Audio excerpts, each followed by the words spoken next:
मंडळी नमस्कार. मी वैशाली वर्णेकर सोमट आणि कुटुंबियांकडनं आपल्या सगळ्यांचं मनापासून स्वागत करते.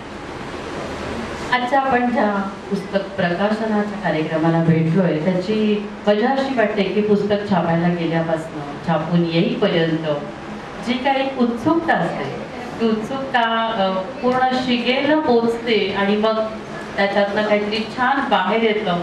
तसं आजचा हा कार्यक्रम आणि तसं आजचं हे पुस्तक. आजच्या या पुस्तकाविषयी आजच्या कार्यक्रमाविषयी आणि सगळ्यात महत्त्वाचं की आपल्या सगळ्यांचं स्वागत करण्यासाठी मी उदय सोमण यांना विनंती करते की त्यांनी पुढचा सहभाग घ्यावा.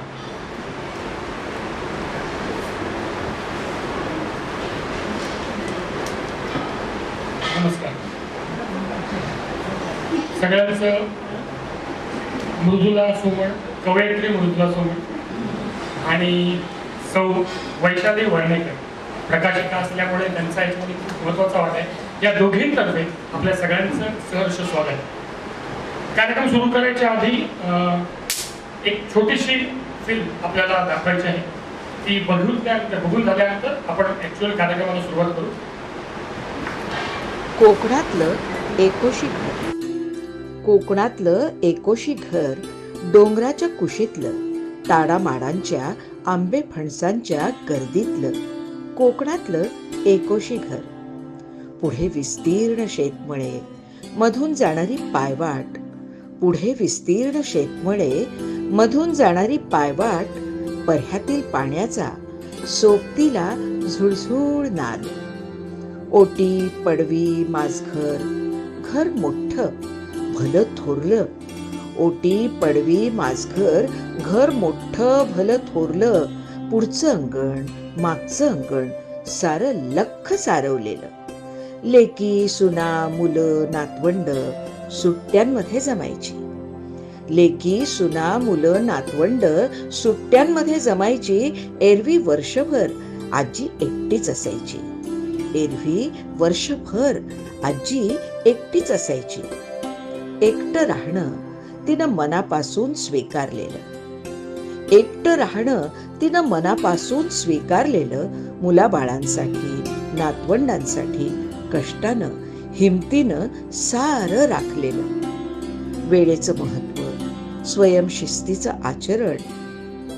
वेळेचं महत्त्व स्वयंशिस्तीचं आचरण. व्रतवैकल्यांची कास तरी विचारांचं पुढारलेपण.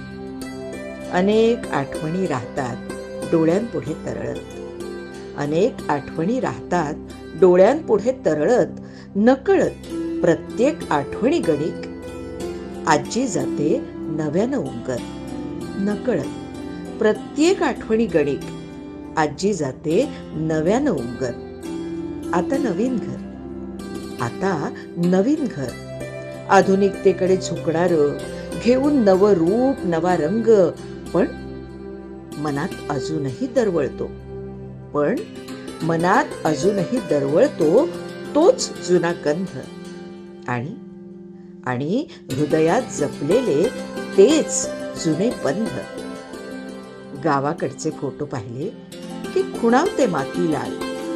गावाकडचे फोटो पाहिले की खुणावते माती लाल. आभाळाची निळाई आणि त्याही पेक्षा, आभाळाची निळाई आणि त्याही पेक्षा लाल मातीतल्या माझ्या आजीची पुण्याई. लाल मातीतल्या माझ्या आजीची पुण्याई.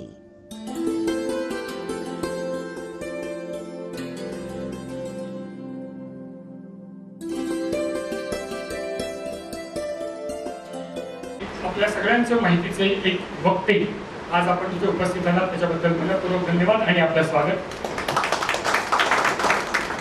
सुलभाताई केळवीकर सुद्धा आज आपल्याकडे खास आपण आपल्या निमंत्रणाला मान देऊन इथे उपस्थित आहेत. त्यांचंही स्वागत.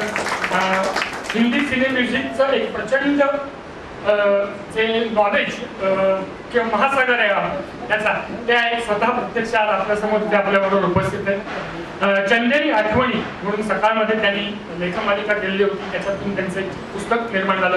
असंख्य हिंदी कलाकारांचे इंटरव्ह्यू मुलाखती घेण्याचं श्रेय त्याला लाभतंय. अशा माननीय सुलभाताई दंडेकर, परत आपलं मनपूर्वक धन्यवाद, स्वागत. अर्थातच आपल्या सगळ्यांचे माहितीचे ओळखीचे लेखक आणि अनुवादक आज आपल्याकडे आपल्या निमंत्रणाला मान देऊन आले.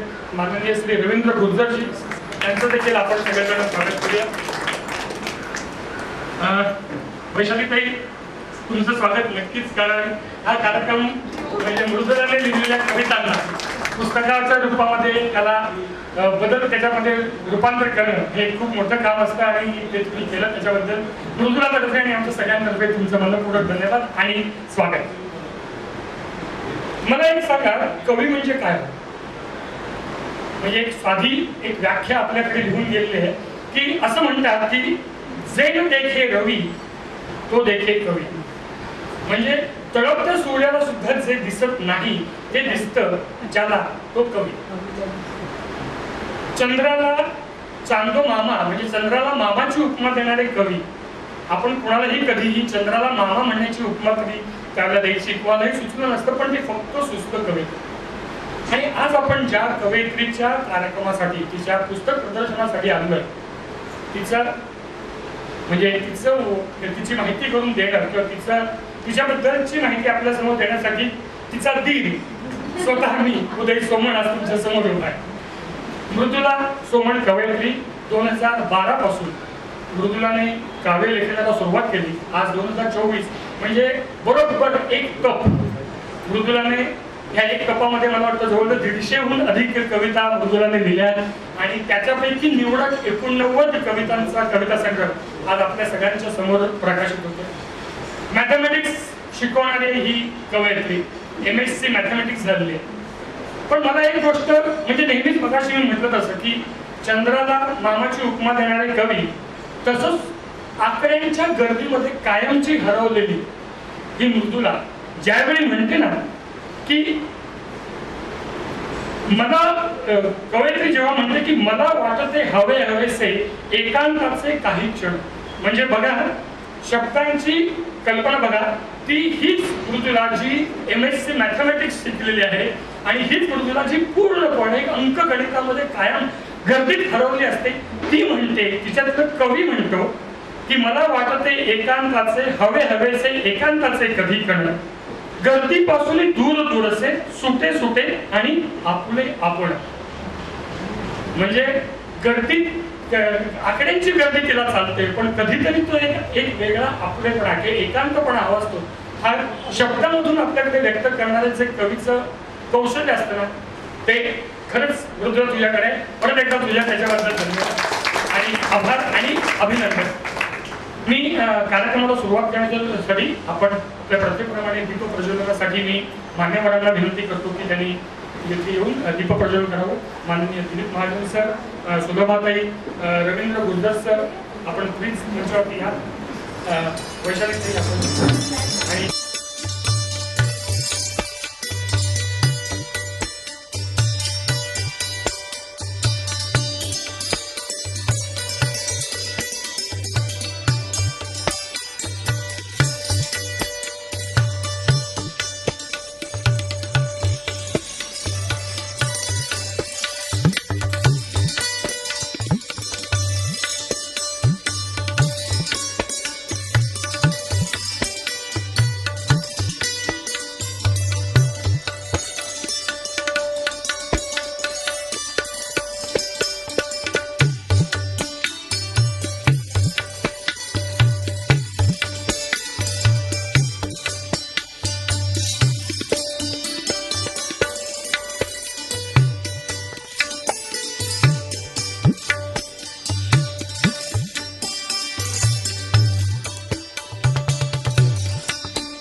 मी आज जरी इथे प्रकाशक म्हणून उभी असते तरी प्रोफेशनली मी एक सूत्रसंचालक आहे, कॉम्पियर आहे, त्याच्यामुळे तो माझा रोल इथे आहेच. आज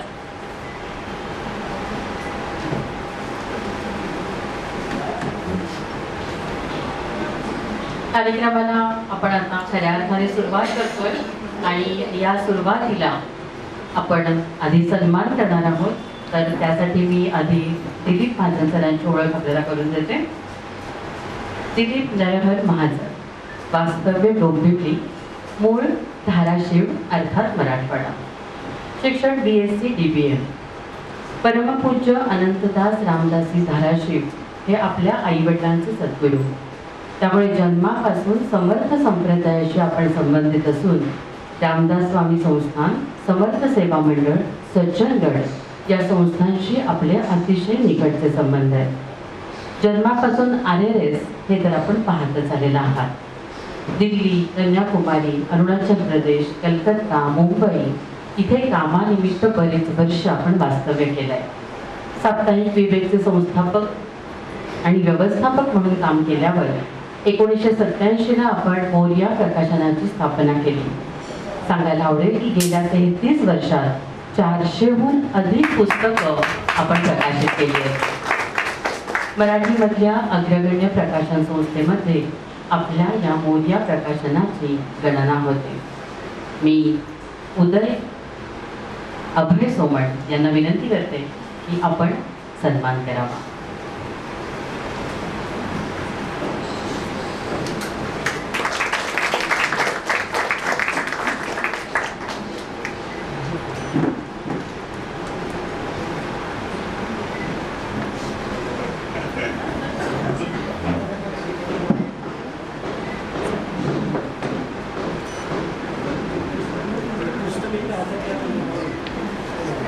प्रकाशन व्हायचे प्रकाशन व्हायचे ऐकू नका.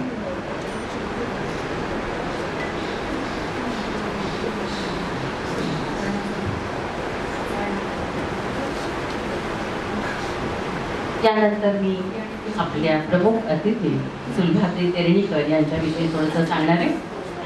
ॲक्च्युली आता उदयने सांगितलंच आहे, म्हणजे खरं म्हणजे मी तेच सगळं सांगणार होते की सकाळच्या गुरुवारच्या कलारंजन पुरवणीमध्ये चंदेरी आठवणी लिहिणाऱ्या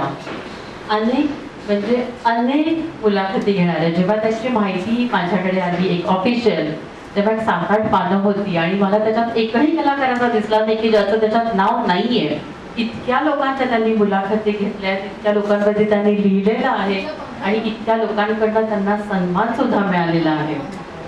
त्याचं एक वैशिष्ट्य म्हणजे जबरदस्त स्मरणशक्ती. कारण स्मरणशक्ती, मुलाखत घेणाऱ्याला स्मरणशक्ती असणं अत्यंतिक गरजेचं असतं. कारण आपण जे काही तयारी करून जातो त्याची तयारी आपल्याला दाखवता आली पाहिजे. त्याच्यामुळे जबरदस्त स्मरणशक्ती, बोलकं लिखाण. नेहमीच असं वाटतं की मुलाखत घेताना किंवा एखाद्याची मुलाखत लिहिताना ती बोलक्या भाषेत असावी. खूप गेले आले किंवा असं जे शब्द असतात काही काही की ज्याच्यामध्ये आपल्याला थोडंसं शाब्दिक न लिहिता आपण जसं बोलतो तसं बोली भाषेत लिहावं लागतं. त्याच्यासाठी यांचं अगदी विशेष कौतुक आहे. आणि अजून एक मी जसं सांगितलं तसं की कुठल्याही गोष्टीचा मनापासून पूर्ण अभ्यास करणं आणि कुठेही आपल्या स्वतःचं खूप पुढे न आणणं. मी आत्ताच त्यांना विचारायला गेले की तुमची थोडीशी मला अजून माहिती देता का, तर त्यांनी मला सांगितलं की हे बघ, आज काही माझं महत्त्व नाहीये, आज जे काय आहे ते सगळं मृदुलाचं आहे. तर अशा आपल्या सुलभाताईंचं स्वागत मृदुलाने करावं अशी मी तिला विनंती करते.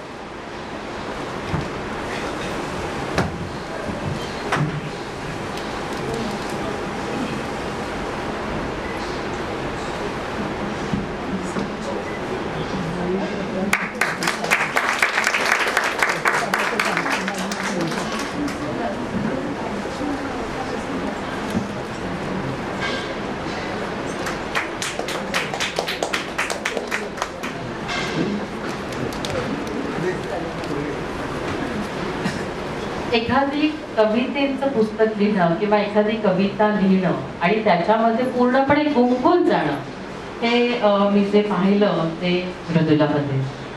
इतकी ती रमली होती या कवितांच्या मध्ये आणि प्रत्येक कविता तोंडपाठ आणि प्रत्येक कविता कशी छापली गेली पाहिजे, त्यातला शब्द कसा पाहिजे, इतकी रमली होती. आणि मला सांगायला आनंद वाटतो की अप्रतिम पुस्तक त्याच्यामुळे तयार झालं. नाही तर लोक जनरली पटापटा लिहितात आणि मग त्यांचं पुढे लक्ष नसतो, प्रकाशक जे काय करेल ते करतो म्हणजे. पण मृदुलाचं एवढं बारीक लक्ष माझ्यावरती होतं की मी काही चुका करायची हिंमतच नाही करू शकले. तर आता मी मृदुलाला सांगणार आहे की ह्या सगळ्याच्या मागची तुझी विचारधारा किंवा तुझं मनोगत तू सगळ्यांच्या समोर व्यक्त कर.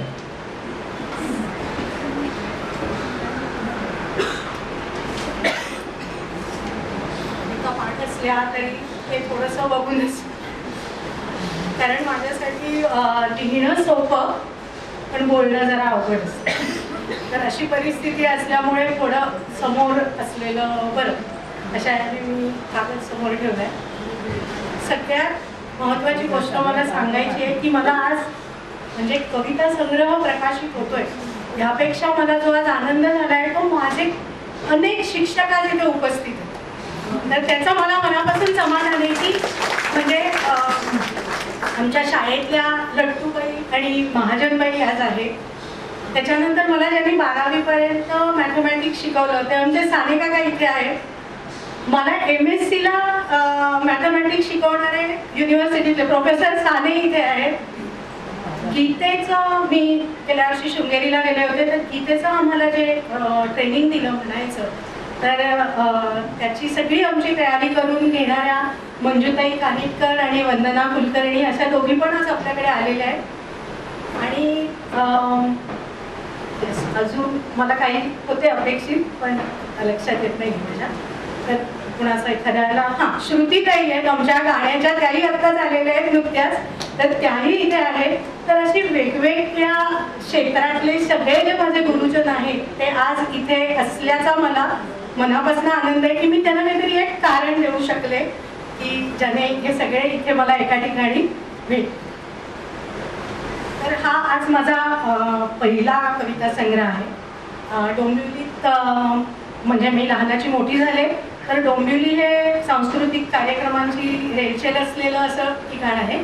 त्याच्यामुळे म्हणजे शाळेतलं वातावरण, घरातलं वातावरण, याच्यामुळे वाचनाची आवड होती किंवा शब्द भांडार होतं, समृद्ध होत होतं. गाण्याची मला खूप आवड होती, थोडंफार गाणं मी पूर्वीही शिकलेली होते. पण कधीही कविता लिहून बघावी, कविता वाचल्या होत्या शाळेतल्या, अगदी लाडकी बाहुली होती माझी एक, किंवा घाटातली वाट, कायटीचा थाट, या कविता आम्ही तालावर म्हणत असू. पण आपण कधी कविता लिहून बघावी असं माझ्या मनात नव्हतं आलं, अगदी खरं सांगायचं झालं. पण म्हणजे आज मला हा उल्लेख करायला हवा, नाही तर माझा आज हा दिवस पूर्ण होणार नाही. तर 2012मध्ये माझ्या आईचा सख्खा मावस भाऊ सगळ्यात धाकटा, आणि तो समवयस्क होता, म्हणजे आमच्या वयाचा होता. आणि आम्ही लहानपणीपासून गावाला वगैरे एकत्र राहिलेली होतं, म्हणजे खूप बॉन्डिंग होतं आमच्यात. आणि तो अचानक 2012मध्ये एका अपघातात गेला. तर असं समवयस्क व्यक्तीचं अचानक निघून जाणं ते कुठेतरी मला त्यावेळेला फील झालं. आणि त्याच्यात पहिल्या काही ओळी मला त्यावेळेला सुचल्या. तर त्याच्यामुळे त्याचा उल्लेख केल्याशिवाय, त्याची आठवण काढल्याशिवाय माझा हा आजचा दिवस पूर्ण होणार नाही. त्याच्यानंतर हे कविता लेखन माझं चालू राहिलं थोड्याफार प्रमाणात. पण जेव्हा कोरोनाचा जो काळ होता त्यावेळेला एकमेकांना भेटणं किंवा ह्या गोष्टी शक्य नव्हत्या, आणि आपल्याला कुठेतरी व्यक्त व्हायची गरज असते, संवादाची गरज असते. तर त्या भावनेतनं मी कुठेतरी व्हॉट्सअप ग्रुप म्हणा, फेसबुक म्हणा, अशा ठिकाणी मी थोडीफार धाडस करून, म्हणजे मला अजूनही आठवतं की फेसबुकवर मी जेव्हा पहिली कविता पोस्ट केली तेव्हा पण मला दडदड जाणवत होती. तर म्हणजे अशा प्रकारे ती सुरुवात झाली माझी. पण मला प्रतिसाद खूप छान मिळाला. म्हणजे खूप लोकांनी, म्हणजे आज इथे असलेली बहुतेक सगळी लोक ही रेग्युलर माझ्या कविता वाचत होती, मला प्रोत्साहन देत होती. सुरुवातीचा मला असाच गेली 4-5 वर्ष स्नेह मिळालेला आहे. म्हणजे अगदी कविता छान झाली आहे तर त्याचं अगदी मनापासून कौतुक करण्यापर्यंत. मृदुला हा विषयाचा आवाका थोडा मोठा आहे ना, ह्याच्या कवितेपेक्षा काहीतरी जास्तीही होऊ शकतं, लेख होऊ शकतो, अशा प्रकारच्या सूचनाही त्यांनी मला वेळोवेळी केल्या आहेत. तर त्याच्यामुळे मला आज त्या इथे आहेत, त्याचाही खूप आनंद आहे.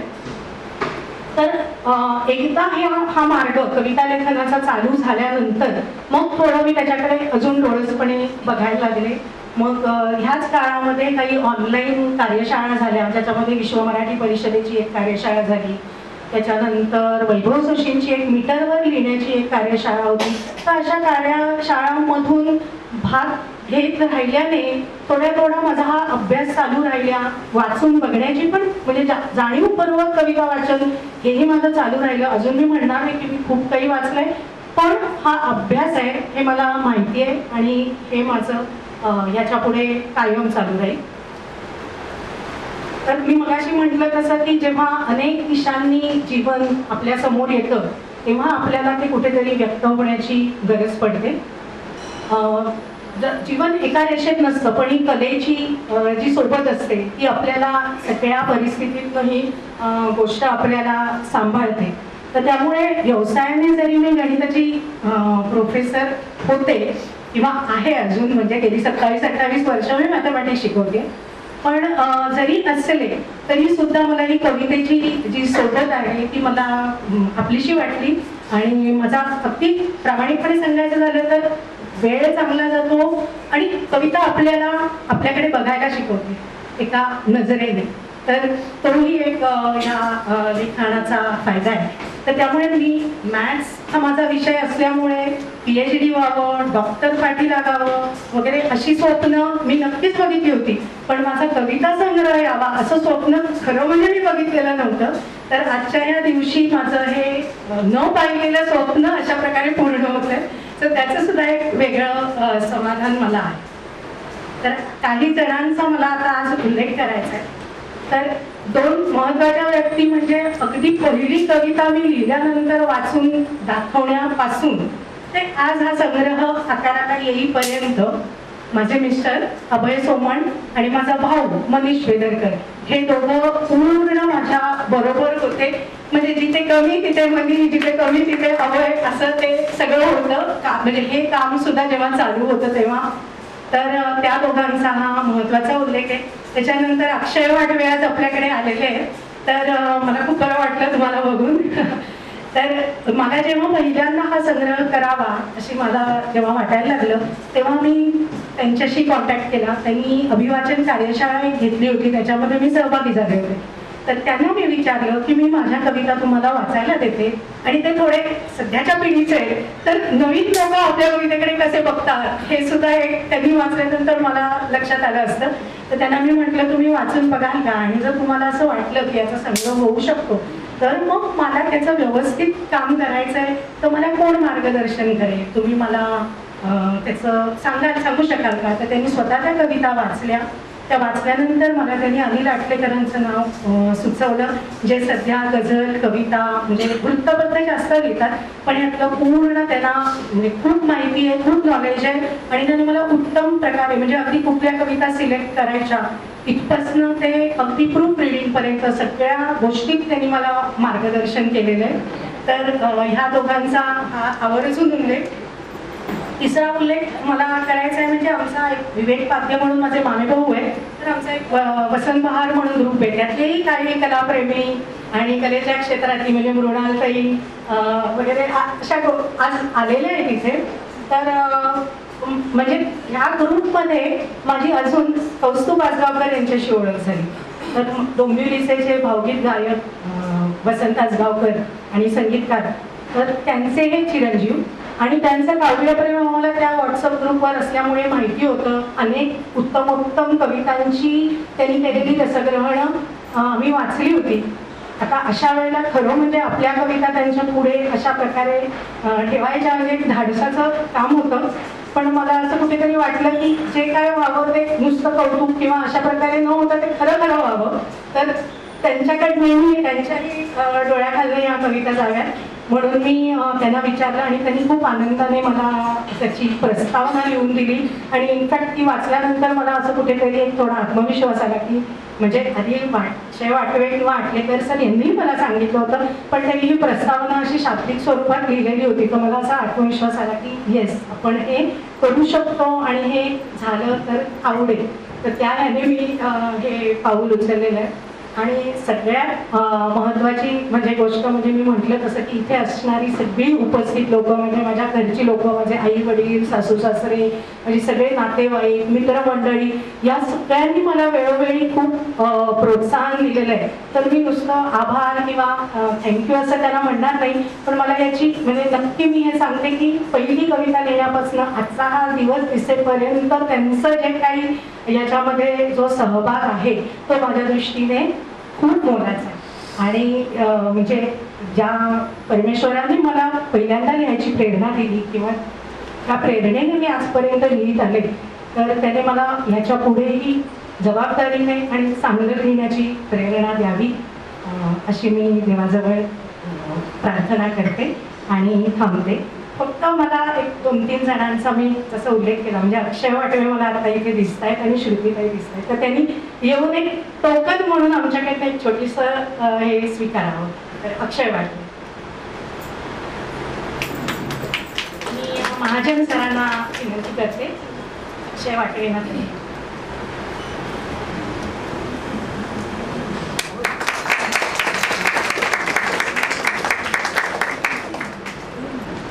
सभाशास्त्राचा थोडा भंग करून मध्ये मी अगदी 2 मिनिटं बोलायला उभा एवढ्यासाठी राहिलोय की पहिला कविता संग्रह किंवा कथासंग्रह प्रकाशित होणं हा एक खूप मोठा टप्पा असतो एखाद्या लिहिणाऱ्या हाताच्या. आणि मला या सगळ्या प्रोसेसमध्ये एक महत्त्वाची गोष्ट अधोरेखित करावीशी वाटते की आपल्यापैकी बऱ्याच जणांना असं वाटत असतं की आपण काहीतरी करू शकतो तर ते करा प्लीज. कारण तो गिल्ट नाही तर बरेच दिवस राहतो पुढे की मी केलं नाही.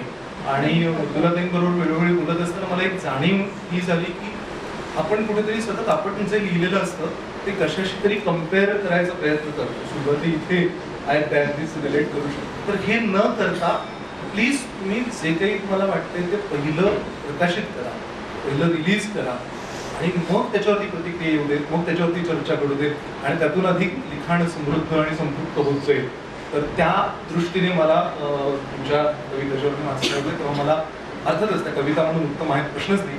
तर ती जी एक आधीची जी हे होती अस्वस्थता होती ती मला वाटतं आता शांत झालेली आहे. त्याबद्दल आपण खरंच अभिनंदन करायला हवं. आणि असं कोणीच बनवून लेखक येत नाही, छापलं गेल्यानंतर लेखक होतं आणि मग ते लेखक पण टिकवणं जबाबदारीचं असतं. तर आता ही मोठी जबाबदारी तुमच्यावरती आहे टिकवून ठेवायची. Thank you so much. आणि पुन्हा एकदा खूप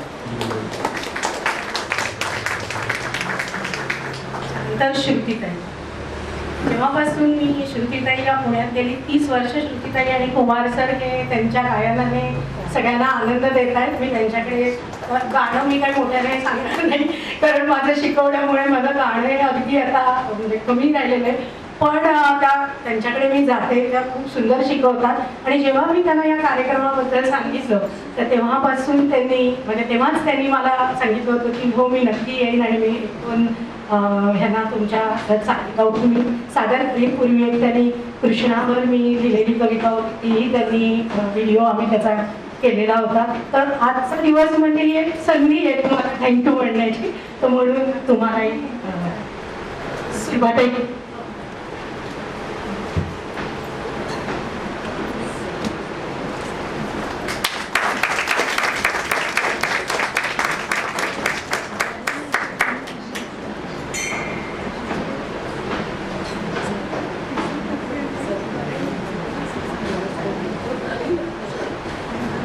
आणि सगळ्या ह्याच्यामध्ये महत्त्वाचा उल्लेख म्हणजे आमच्या प्रकाशिका वैशाली वर्णेकर.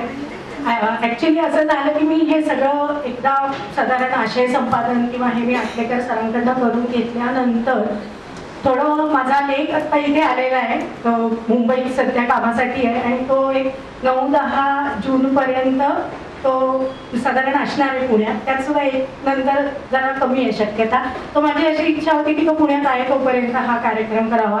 तर आमच्या हातात तसा 1-1.25 महिना म्हणजे त्या मनाने कमी वेळ शिल्लक होता. पण वैशालीताई आणि मी म्हणजे त्यांनी मला खूप टाईमली म्हणजे आमचं काम झालं. तर त्याच्यामध्ये की त्यांची टीम तर आहेच, पण त्याच्याबरोबर DTP ज्यांनी करून दिलं त्या हेमा बेहरे, तर त्यांनी सुद्धा म्हणजे ह्याच्यापूर्वी कधी ना कधी तरी माझ्यावर वेळ आलेली आहे की DTP केलेलं आपण चेक करायचं, प्रूफ रिडिंग करायचं, पण खरोखरच म्हणजे कविता असून सुद्धा त्यांनी खूप पटापट ते बदल करून आम्हाला पुढच्या या पाठवल्या पुढचे ड्राफ्ट, आणि हे काम खूप चांगल्या प्रकारे आणि खूप वेळेत पूर्ण झालं. तर अर्थातच त्याचं जास्त श्रेय हे वैशाली वर्णेकरांना आहे. तर त्यांचं एक छोटंसं मागणी सरांना मी विनंती करेन की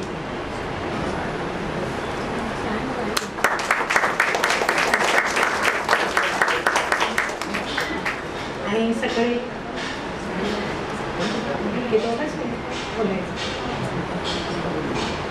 तर आणि सगळे तुम्ही इथे आलेला आहात आज त्याचा मला पहिल्या सुरुवातीलाच मी म्हटलं तसं मला खूप मनापासून आनंद आहे. आणि माझे आई वडील आणि माझे सासू सासरे म्हणजे मी ज्यांना माझे 4 आधारस्तंभ म्हणते, तर त्यांना मी हा माझा पहिला संग्रह भेट म्हणून देते.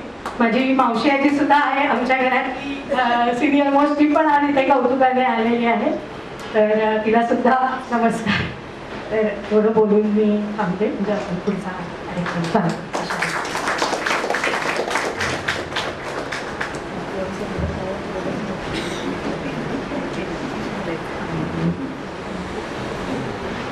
मृदुलाने आता सांगितलं की वैशाली खूप छान प्रकाशित केलं वगैरे, तर मला सांगायला आवडेल की सर तुम्हाला सांगायला आवडेल की हे माझं जे आत्मोजक प्रकाशन आहे हे ओरिजिनली माझ्या वडिलांचं होतं, आणि वडील जायच्या आधी महिनाभर त्यांनी मला सांगितलं की हे बंद पडू देऊ नकोस.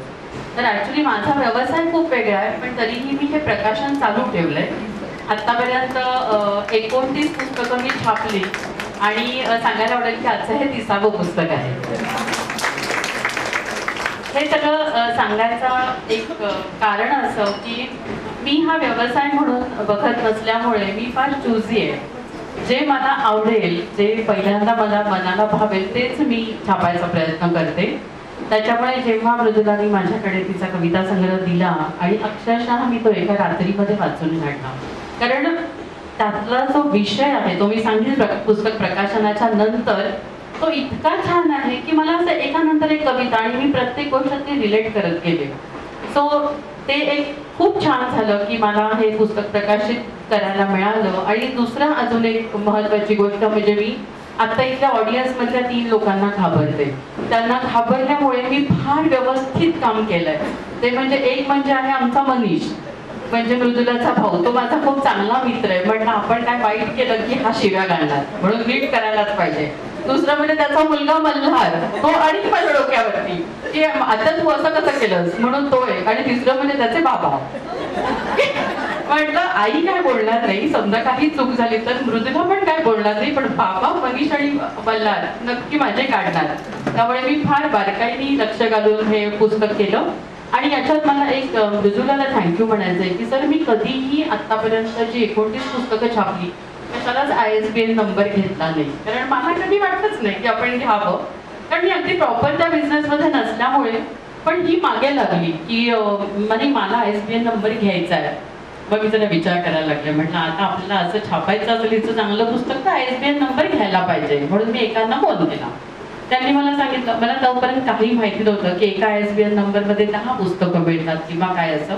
त्यांनी सांगितलं की 7,500 रुपये मी एका नावाचे घेईन ISBN साठी. म्हटलं बापरे कुठं जाणार आता हे सगळं बजेट, असा मी विचार करायला लागले. पण म्हटलं सहज बघूया. माझ्या नवऱ्याला म्हटलं की अरे ते 7,500 म्हणतात एकायचे, बघतोस का तू ऑनलाईन काही जमतंय का.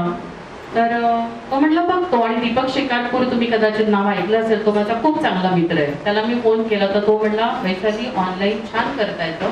आणि लिटरली मी ते माझ्या नवऱ्याने ऑनलाईन केलं. त्याच्यानंतर ते लगेच आलं. म्हणजे मला ह्या सगळ्यांना 7.5 मिनिटं पण लागली नाही.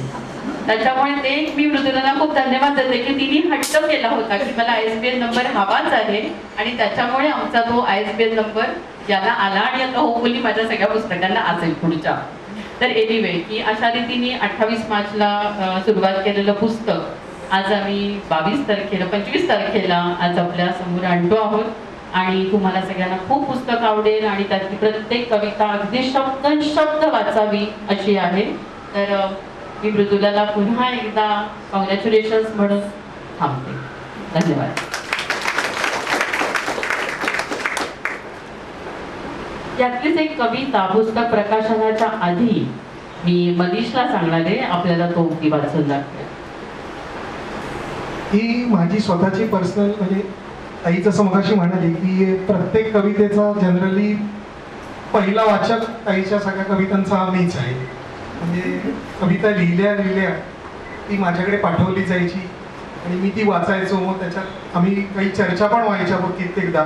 ही जेव्हा कविता होती मी पहिल्यांदा वाचलेली आणि खरोखरच उत्कृष्ट होती आणि याच्यामध्ये कुठचाही चेंज वगैरे काही न करता पहिल्याच क्षणी आम्ही पाहिलं की खूपच सुंदर आहे, याच्यावर शिक्कामोर्तब झालं. आणि नंतर जेव्हा पुस्तक प्रकाशनाचं ठरलं तेव्हा मी ताईला लगेच सांगितलेलं की ही जी कविता आहे ही तुझ्या पुस्तकाच्या कुठेतरी मेन ठिकाणी आली पाहिजे. आता पुस्तक प्रकाशित झाल्यानंतर तुम्हाला ते कळेलच. सो माझी पण एक आवडती कविता ही मी सादर करतो. मना वाटती हवे हवेसे एकांताचे कधी कधी क्षण. मना वाटती हवे हवेसे एकांताचे कधी कधी क्षण. गर्दीपासून दूर दूरसे सुटे सुटे अन आपुले आपण. कधी वाटते नको नकोसे रूढीरीतींचे मनास कुंपण. कधी वाटते नको नकोसे रूढीरीतींचे मनास कुंपण. भिनवून घ्यावे खुले खुलेसे आभाळाचे निळे निळेपण.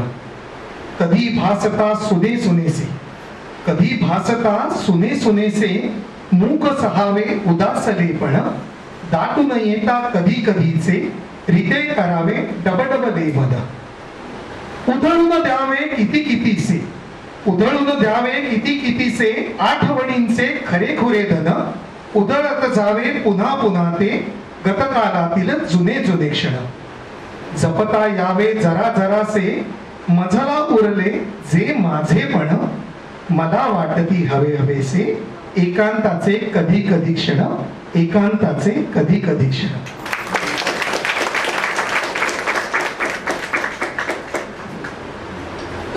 पहिली कविता आपण ऐकली. आता पुस्तकाचं प्रकाशन आपण करूया, म्हणजे पुढच्या कविता सुद्धा आपल्याला ऐकवता येते. मी प्रभू कथितींना विनंती करते की पुस्तकाचं प्रकाशन करावं.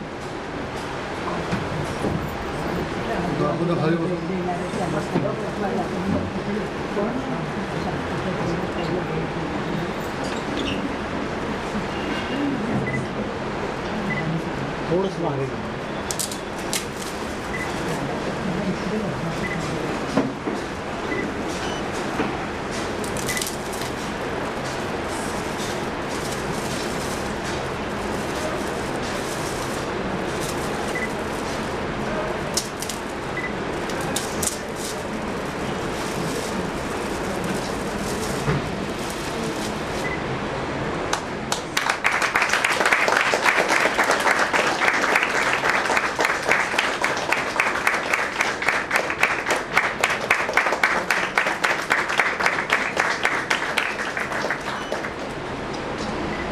पुस्तकाचं प्रकाशन झालं असं मी जाहीर करते.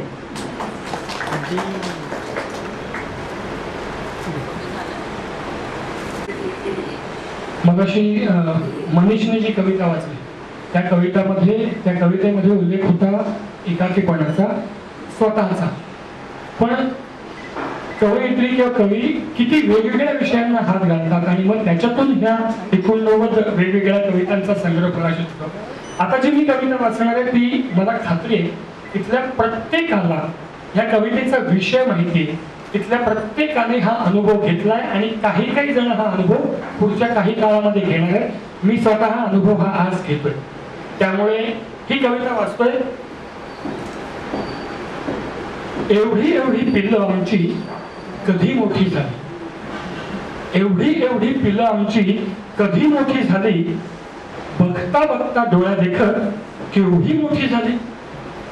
कधी एवढी पिल्लं आमची कधी मोठी झाली. बघता बघता डोळ्या देखत केवढी मोठी झाली. गालगुच्चा नको घेऊस विस्कुट गो मेकअप. गालगुच्चा नको घेऊस विस्कुट गो मेकअप. तुम्हाला ना चॉईस नाही कसा हवा गेटअप. लक्षात आहे ना, हे सगळं आपण घरी ऐकत असतो.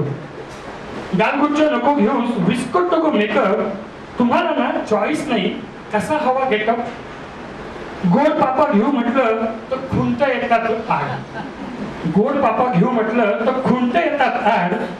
डोक्यावरून फिरू हात तर उंची काढ मार. त्याच्या मागे धावण्यापासून आमची सुट्टी झाली. त्यांच्या मागे धावण्यापासून आमची सुट्टी झाली. एवढी एवढी पिल्लं आमची कधी मोठी झाली. एवढी एवढी पिल्लं आमची कधी मोठी झाली. हट्ट मागे पडले तरी विचार होत आहेत पक्के. हट्ट मागे पडले तरी विचार होत आहेत पक्के. अधूनमधून तरी देखील द्यावे लागतात धक्के. हट्ट मागे पडले तरी विचार होत आहेत पक्के. अधूनमधून तरी देखील द्यावे लागतात धक्के. हसत हसत स्वतःच म्हणतात. हसत हसत स्वतःच म्हणतात, लागतं थोडं टॉनिक. वागतो गल्ली, काळजी नको, नको हो पॅनिक. बोबड कांद्या गप्पांची खट्टी मिठी झाली. बोबड कांद्या गप्पांची खट्टी मिठी झाली. एवढी एवढी पिलं आमची कधी मोठी झाली. कधीतरी संध्याकाळी उदास होतं मन. कधीतरी संध्याकाळी उदास होतं मन. हरवलेले निसटलेले शोधत राहतं क्षण. शहाण्यासारखी वागतात तेव्हाच ओळखून तानमान. शहाण्यासारखी वागतात तेव्हा ओळखून तानमान. त्यांच्या त्यांच्या परीने समजवतही खूप छान. कधी कधी कट्टीपट्टी घेता घेता कधी कळती झाली. कट्टीपट्टी घेता घेता कधी कळती झाली. एवढी एवढी पिलं आमची कधी मोठी झाली. एवढी एवढी पिलं आमची कधी मोठी झाली.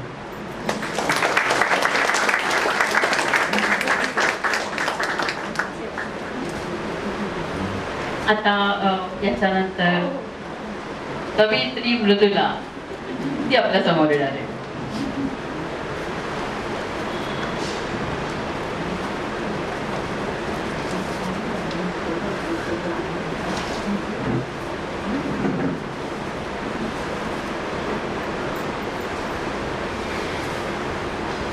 थोडीशी स्त्रीवादी आहे. हुशार हवी, उच्च शिक्षित हवी. हुशार हवी, उच्च शिक्षित हवी. आई वडिलांचा अभिमान हवी. हुशार हवी, उच्च शिक्षित हवी. आई वडिलांचा अभिमान हवी. सोज्वळ हवी, शालीन हवी. संस्काराची खाण हवी. सोज्वळ हवी, शालीन हवी. संस्काराची खाण हवी. मन मिळावू सोशिक हवी. मन मिळावू सोशिक हवी. सासरच्यांचा मान हवी. कामाला वाघ हवी तरी नाजूक छान हवी. कामाला वाघ हवी तरी नाजूक छान हवी. गृहकर्तव्यात दक्ष हवी. पिकनिक मध्ये फ्रेंडली हवी. पार्टीमध्ये मॉडर्न हवी. नवऱ्याची ती जान हवी. गृहकर्तव्यात दक्ष हवी. पिकनिक मध्ये फ्रेंडली हवी. पार्टीमध्ये मॉडर्न हवी. नवऱ्याची ती जान हवी. रोजची धावपळ करण्यासाठी अगदी लवचिक कमान हवी. रोजची धावपळ करण्यासाठी अगदी लवचिक कमान हवी. नको शब्द अधिक गुणा तलवारीची म्यान हवी. ह्यांना ही अशी हवी, त्यांना ती कशी हवी. ह्यांना ही अशी हवी, त्यांना ती कशी हवी. या साऱ्या खटाटोपात तिला ती कशी हवी. तिला ती कशी हवी याचं तिला येतंय भान. तिला ती कशी हवी याचं तिला येतंय भान. पंखामधल्या ताकदीचं तिचं तिला होतंय ज्ञान. परिस्थितीवर करेल मात. संकटांची दोन हात उभी राहील टाकून कात. दिली तर साथ हवी. परिस्थितीवर करेल मात. संकटांची दोन हात उभी राहील टाकून कात. दिली तर साथ हवी. सावित्रीच्या ऋणात आहे. सावित्रीच्या ऋणात आहे. रणरागिणीच्या वेशात आहे. पाठीवरती बांधला जीव तेही तिला ज्ञात आहे. दिली तर संधी समान. दिली तर संधी समान. नाहीतर किमान जाण हवी. तुमच्या बरोबर तिची देखील, तिच्या बरोबर तुमची देखील. तुमच्या बरोबर तिची देखील, तिच्या बरोबर तुमची देखील. तिला मान ताठ हवी. तिला मान ताठ हवी.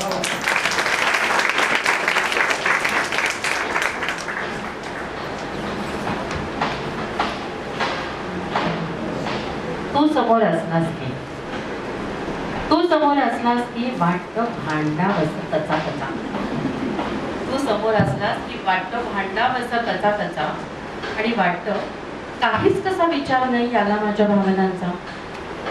कर्तव्यनिष्ठ तू आणि कर्तव्यनिष्ठ मी. सहवासाचे क्षण मात्र यात होत आहेत मात्र खूप कमी. मग वाटतं की तू समोर आल्यावर व्यक्त व्हावे जमेल तसं. तुझ्या कष्टाचं, तुझ्या श्रमाचं भानच नसतं मनात असं. मी कशीही वागले तरी तू अविचल डोंगरासारखा. माझ्या अशा वागण्यामुळे होतोस कधीतरी प्रेमाच्या क्षणांना पारखा. जमलं तर एवढं कर, थोडंसं समजून घे मला. एक पाऊल पुढे टाक आणि बदलून टाक मला. मी वाट पाहते त्या तुझ्या एका हाकेची आणि तू वाट पाहतोस माझ्यातलं वादळ शमण्याची. पण तुझी पाठ वळल्यावर मात्र मला जाणवतं मला जाणवतं की हे वेडं वागणं खरंच होतं अनावश्यक. कारण खरं तर मला पुरेसं आहे फक्त आणि फक्त तुझं अस्तित्व खंबीर आणि आश्वासन.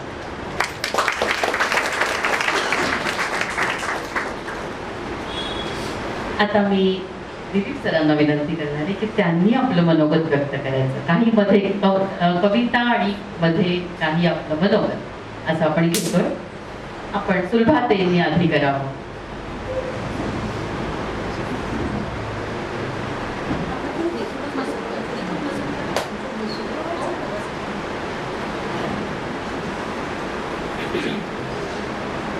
डॉक्टर सौभाग्यवती मृदुला सोमण, तिचे पती, दीर, जाऊ, नणंद, भाऊ, भाचे, गुरुजन, मित्र, पुस्तकाला सहाय्य करणारे वैशाली आणि महाजन सर, नमस्कार. तर सर्वप्रथम मी मृदुलाचं अभिनंदन करते. आज तिच्या कविताचं प्रकाशन होत आहे. हे आपण म्हणाल तसे एक मोठी घटना असते ती. मला सांगावंसं वाटतं की मी लहानपणी तारुण्यात मी पण कविता करायची आणि असं वाटायचं की आपण ह्याच्यातच व्यक्त व्हावं. पण त्यावेळेला मी कविता वाचायची पण त्यावेळेला कविताची पुस्तकं इतकी सहज मिळायची नाही. लायब्ररीत जाऊन वाचायची. कवितेचं पुस्तक कोण देणार? आणि मग नंतर लक्षात आलं की हे इतके मोठे लोक आहेत त्याच्यापुढे आपण काहीच नाही. आता तुम्ही जर मला भेटला असता त्यावेळेला तर मी पण प्रकाशन केलं असतं. तर तो योग हुकला. पण कवितेचं प्रेम म्हणतं कायमचं जडलं. शब्दाचा लढा असा लागला. आता आपण ऐकत होतो मृदुलाची कविता. तर एक अल्पाक्षरी सामर्थ्य आहे त्या साहित्य प्रकारात आणि त्याचा मोह इतका पडतो की मला पण साहित्याचे सगळे प्रकार आवडतात. तर सर्वात लाडका हा कविता आहे. आणि हे इतकं छोटंसंच असं 4 शब्दच कोणी लिहिलं आणि काळजाचा तुकडा निघून घेऊन जातं. मी जेव्हा कविता वाचायची जेव्हा इंदिरा संतांच्या कविता वाचायची तेव्हा असं मनाला हे व्हायचं. त्यांची 4 ओळीची कविता आहे. माझ्या मनीचे खोडे पाखरू मणिबंधावर तुझ्या उतरले. मणिबंध म्हणजे मंगळ. मणिबंधावर तुझ्या उतरले.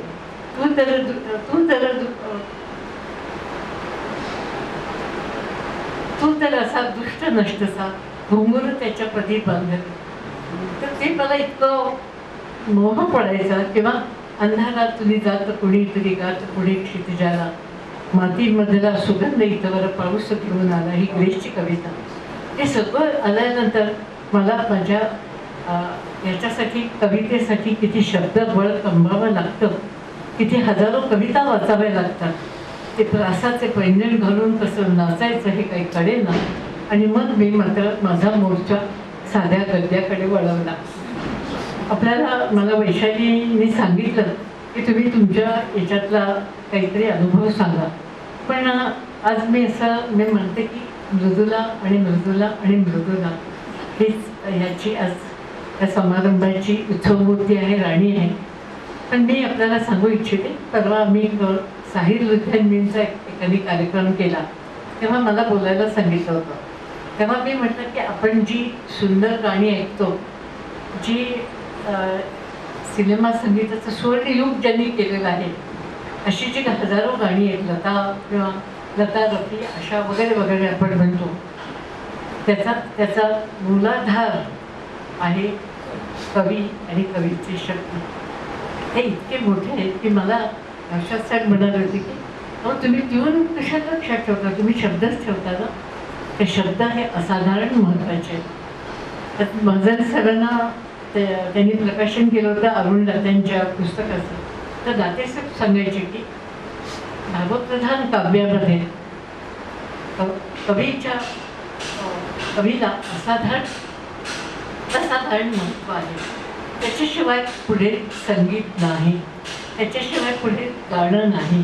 त्यामुळे कवितेचा हा जो जीव जडलेला आहे तो पुढे मी उर्दूच्या कविता वाचल्या, शायरी वाचली, त्याच्यानंतर इंग्रजी साहित्यातल्याही आपल्याला जे नेहमीचे आवडतात वर्ड्सवर्थ वगैरे हे सगळे आपले जे क्लासिक्स असतात तेही वाचले.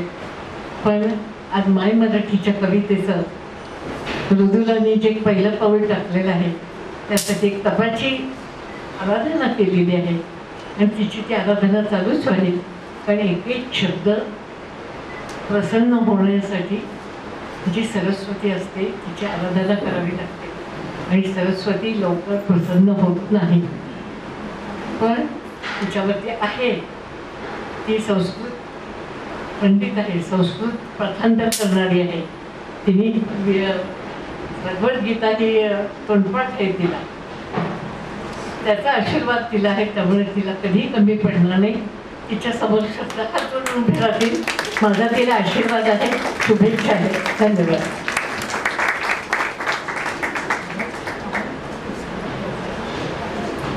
यानंतरची धन्यवाद सुरुवात. यानंतरची कविता पुन्हा एकदा मनीष वाचणार आहे आणि मनीषानंतर एक उदय घेणार आहे.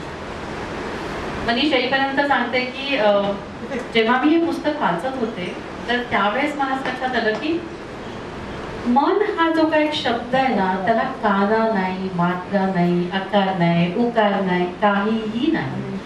या मनाला आपण जसे वळवू तसं ते मन वळत राहतं. म्हणजे खूप जण म्हणतात की मन हे नदीच्या काय धावत्या पाण्याप्रमाणे असतं, पण मला नेहमीच असं वाटतं की एखादा धबधबा कोसळतोय आणि कोसळल्यानंतर त्यातला काही थेंब हे खालच्या एखाद्या दगडावरती पडतात आणि दगडावरती पडल्यानंतर ते जेव्हा टपोक्कन असं बाहेर येतं तेव्हा ते अनेक दिशांना जातं. तर तसं ते आपलं मन अनेक दिशांना फिरत असतं आणि मग ते फिरताना कुठल्या तरी प्रत्येक वेळेस एखाद्या विचारावरती ते थांबतं आणि मग त्याच्यातच आपण रमून जातो. अशा पद्धतीच्या सगळ्या कविता मृदुलाच्या आहेत. प्रत्येक गोष्टीचा, प्रत्येक मनाचा कानाकोपऱ्यात कुठेतरी प्रत्येक कवितेत ढुंढाळला आहे. तर आता त्यातलीच कुठली कविता मनीष ऐकतोय बघूया. ही कविता मुद्दामून मी वाचण्या अगोदर सांगतो की ही ताईने लिहिलेली कविता आहे, पण ह्याच्यामध्ये ना म्हणजे खरी दुसरी बाजू पण असते. मला ही कविता म्हणून आवडते म्हणून मी मुद्दामून वाचतोय. पण जनरली असं बघा असतं ना की लग्नानंतर प्रत्येक बायकोला असं वाटत असतं की नवरा माझं काहीच ऐकत नाही आणि नवऱ्याला वाटत असतं की बायको माझं काहीच ऐकत नाही. आता ती कवयित्री असल्यामुळे तिनं ऍडव्हान्टेज घेऊन तिनं स्वतःच्या बाजूने लिहिलेलं आहे. जर का कधी जमलं तर मी दुसरी कविता लिहीन, दुसरी बाजू सांगणारी. हा, किंवा अभयला मी मदत करेन दुसऱ्या बाजूची कविता लिहिण्याकरता म्हणून. खूप मजेशीर कविता आहे. ऐकलं का हो तुम्ही कधी नवल असं घडल्याचं? ऐकलं का हो तुम्ही कधी नवल असं घडल्याचं? जगामधले नवरे सारे ऐकू लागलं बायकांचं. जगामधले नवरे सारे ऐकू लागले बायकांचं, म्हणजे आपापल्या बायकांचं. म्हणू लागले बायकोला एकदाच दे सूचना, म्हणू लागले बायकोला एकदाच दे सूचना, कान नक्की उघडे ठेवी नीट ऐकून घेताना. याच्यामध्ये म्हणजे सूचना भरपूर येतात हे आहे, पण म्हणजे नवऱ्याची एवढीच अपेक्षा आहे बिचाऱ्याची की काय ज्या सूचना द्यायच्या ते सगळे एकदाच दे बाई. सो म्हणू लागले बायकोला एकदाच ते सूचना, कान नक्की उघडे ठेवी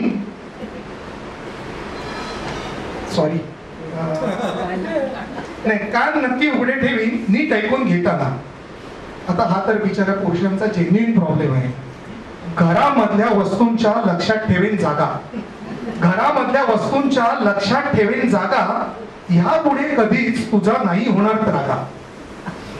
कसं असतं ना की म्हणजे बाकीच्या घरातल्या रूम्स मधल्या वस्तूंविषयी मी काही बोलत नाहीये, पण किचन मध्ये खरंच जो कन्फ्युजिंग असतं, म्हणजे आज साखरेचा डबा इथे असतो, उद्या तिथे असतो, असं आम्हाला वाटतं की म्हणजे अरे काल तर इथे होता, पण ते तसं नसतं. म्हणून घरामधल्या वस्तूंच्या लक्षात ठेवीन जागा, ह्यापुढे कधीच तुझा होणार नाही त्रागा. बाजारातली यादी सुद्धा नीट लिहून घेईन, बाजारातली यादी सुद्धा नीट लिहून घेईन, म्हणशील जे अर्धा किलो ते अर्धा किलोच आणीन. नाहीतर म्हणजे माहिती आहे ना की जर का दूधवाला असला उघडा, दूधवाल्याचं दुकान, तर दूध आणा आणि बरोबर 4 किलो गाजर आणा. दूधवाला उघडा नाही त्यामुळे मी 4 किलो गाजरच आणली नाही, तर तसं नाहीये. म्हणून ते आहे की बाजारातली यादी सुद्धा नीट लिहून घेईन, म्हणशील जे अर्धा किलो अर्धाच किलो आणीन. मुलांचेही तुकडी वर्ग झाले याला पाठ, मुलांचेही तुकडी वर्ग झाले याला पाठ, बायकोला उरला आता स्वर्ग बोटे साथ. त्यापेक्षा ग्रेट म्हणजे मीटिंग सोबत ह्याच्या राहू लागल्या लक्षात वेळा बायकोच्याही ऑफिसच्या. बायका बायकांमध्ये सुद्धा सुरू झाली कुजबूज. याला काय म्हणजे ऑप्शनच नाही, होणारच कुजबूज सुरू. बायका बायकांमध्ये सुद्धा सुरू झाली कुजबूज. तुझा देखील नवरा म्हणे हल्ली तुझं ऐकतो खूप, नवलच आहे ना, म्हणजे तुझा देखील नवरा म्हणे हल्ली तुझं ऐकतो खूप. बऱ्यापैकी असतं आता घरात यांचं लक्ष, बऱ्यापैकी असतं आता घरात यांचं लक्ष, ऑफिस इतकाच घरातल्याही कामात असतो दक्ष. बायकोवरच्या जोक्सचा मुळीच नसतो फॉरवर्ड. बऱ्याच जणांना सवय असते की बायकांविषयीचे जोक आले पाठवून द्या मित्रांच्या व्हॉट्सअप ग्रुपवर, तर हल्ली नाही असं. बायकोवरच्या जोक्सचा मुळीच नसतो फॉरवर्ड, घरामध्ये नसतो जरा गोंधळ किंवा गडबड. खरा क्लायमॅक्स आहे. असं म्हणे म्हणेस्तोवर झाला मोठा गजर, असं म्हणे म्हणेस्तोवर झाला मोठा गजर. अरे हा तर झाला आता नवा दिवस हजर. तीच कामे तेच रुटीन तेच तेच प्रश्न, बघत होते काय तर जळलं मेलं स्वप्न.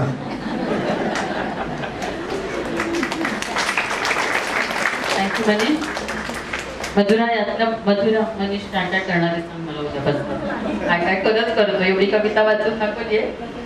अशा छान छान कविता आपण ऐकतो आहोत.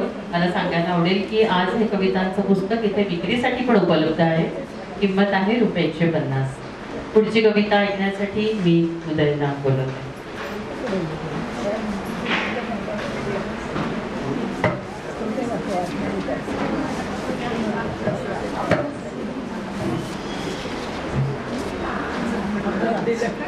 तेरा तारखेला मतदान केलं. इकडच्या पैकी 53% लोकांनी फक्त मतदान केलं. हे इथे मी प्रूव्ह करू शकतो कारण पुण्याच्या फिगर्स माझ्याकडे आहेत. पुण्यामध्ये 53% लोकांनी मतदान केलेलं आहे. त्यामुळे इथले पण 53%च असणार, त्याच्यापेक्षा जास्त असतील तर आनंद आहे. आणि खरंच छान होईल 4 जूनला असं काय असेल ते. मी का बोलतोय हे, कारण बघाचपासून मुलं मोठी झाली, नवरा ऐकायला लागला वगैरे वगैरे बऱ्याच कविता आल्या, पण मृदुलाने मतदान या विषयावरती देखील एक कविता केली आणि ती कविता मी आज तुमच्या समोर ऐकवते. मतदानाच्या दिवशी आम्ही सारे, मतदानाच्या दिवशी आम्ही सारे सेल्फी काढत बोटावरची शाई मिरवत एक परम कर्तव्य केल्याच्या भावनेत. मतदानाच्या दिवशी आम्ही सारे सेल्फी काढत बोटावरची शाई मिरवत एक परम कर्तव्य केल्याच्या भावनेत. आणि आता गोंधळलेले संभ्रमावस्थेत 4 जून पर्यंत तेच होणार आहे. मा फलेषु कदाचन आम्हाला ठाऊकच आहे मुळे, मा फलेषु कदाचन आम्हाला ठाऊकच आहे मुळे. दुर्योधन शकुनी युधिष्ठिर सारेच खेळत असतात आपापली खेळी. कुणी द्युतात प्रवीण कुणी युद्धात कुशल, कुणी द्युतात प्रवीण कुणी युद्धात कुशल, कुणी पराक्रमी पण असहाय्य तर कुणी शांत आणि निष्ठय. एखाद्याचे 100 अपराध भरायचे असतात बाकी, एखाद्याचे 100 अपराध भरायचे असतात बाकी, तर कृष्ण शिष्ठाई नंतरही असते काहींच्या करंटे पण माथे. रामायण महाभारत घडतच असतं खरंच. रामायण महाभारत घडलं का खरंच? कशाला हा प्रश्न हवा? प्रत्येक दिवशी प्रत्येक क्षणी त्याचाच तर मिळतो दाखला नवा. प्रत्येक दिवशी प्रत्येक क्षणी त्याचाच तर मिळतो दाखला नवा. पण धर्मराज्यासाठी खरंच युगांत व्हायला हवा का? पण धर्मराज्यासाठी खरंच का युगांत व्हायला हवा? धन्यवाद.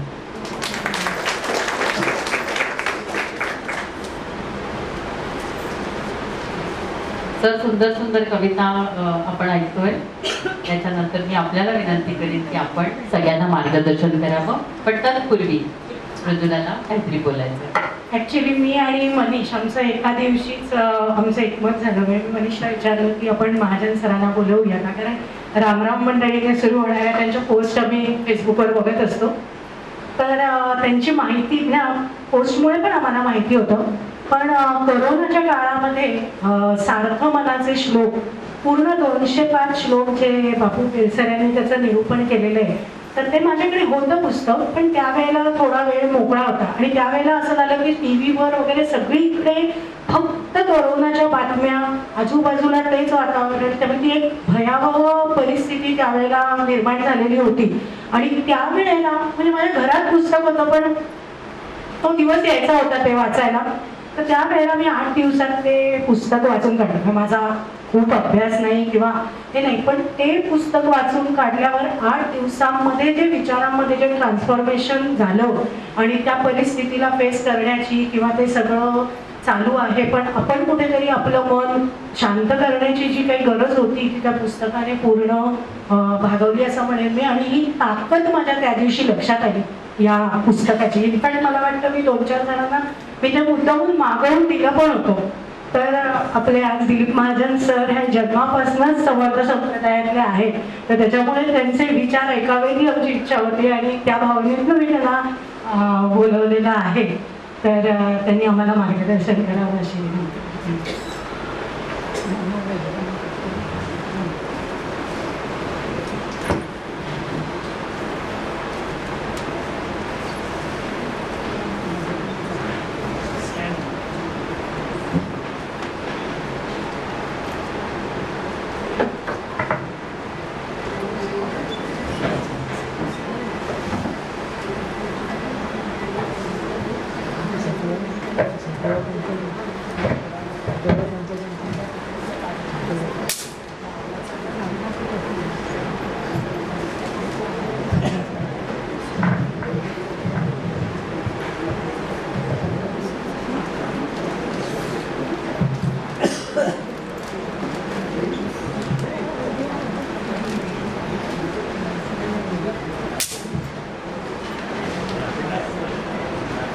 वर्णानावर्तसंगानां रसानां छन्दसामपि मंगलानां च कर्तारं वंदे वाणी विनायक मंगलमूर्ति मोरय सरस्वती माता की.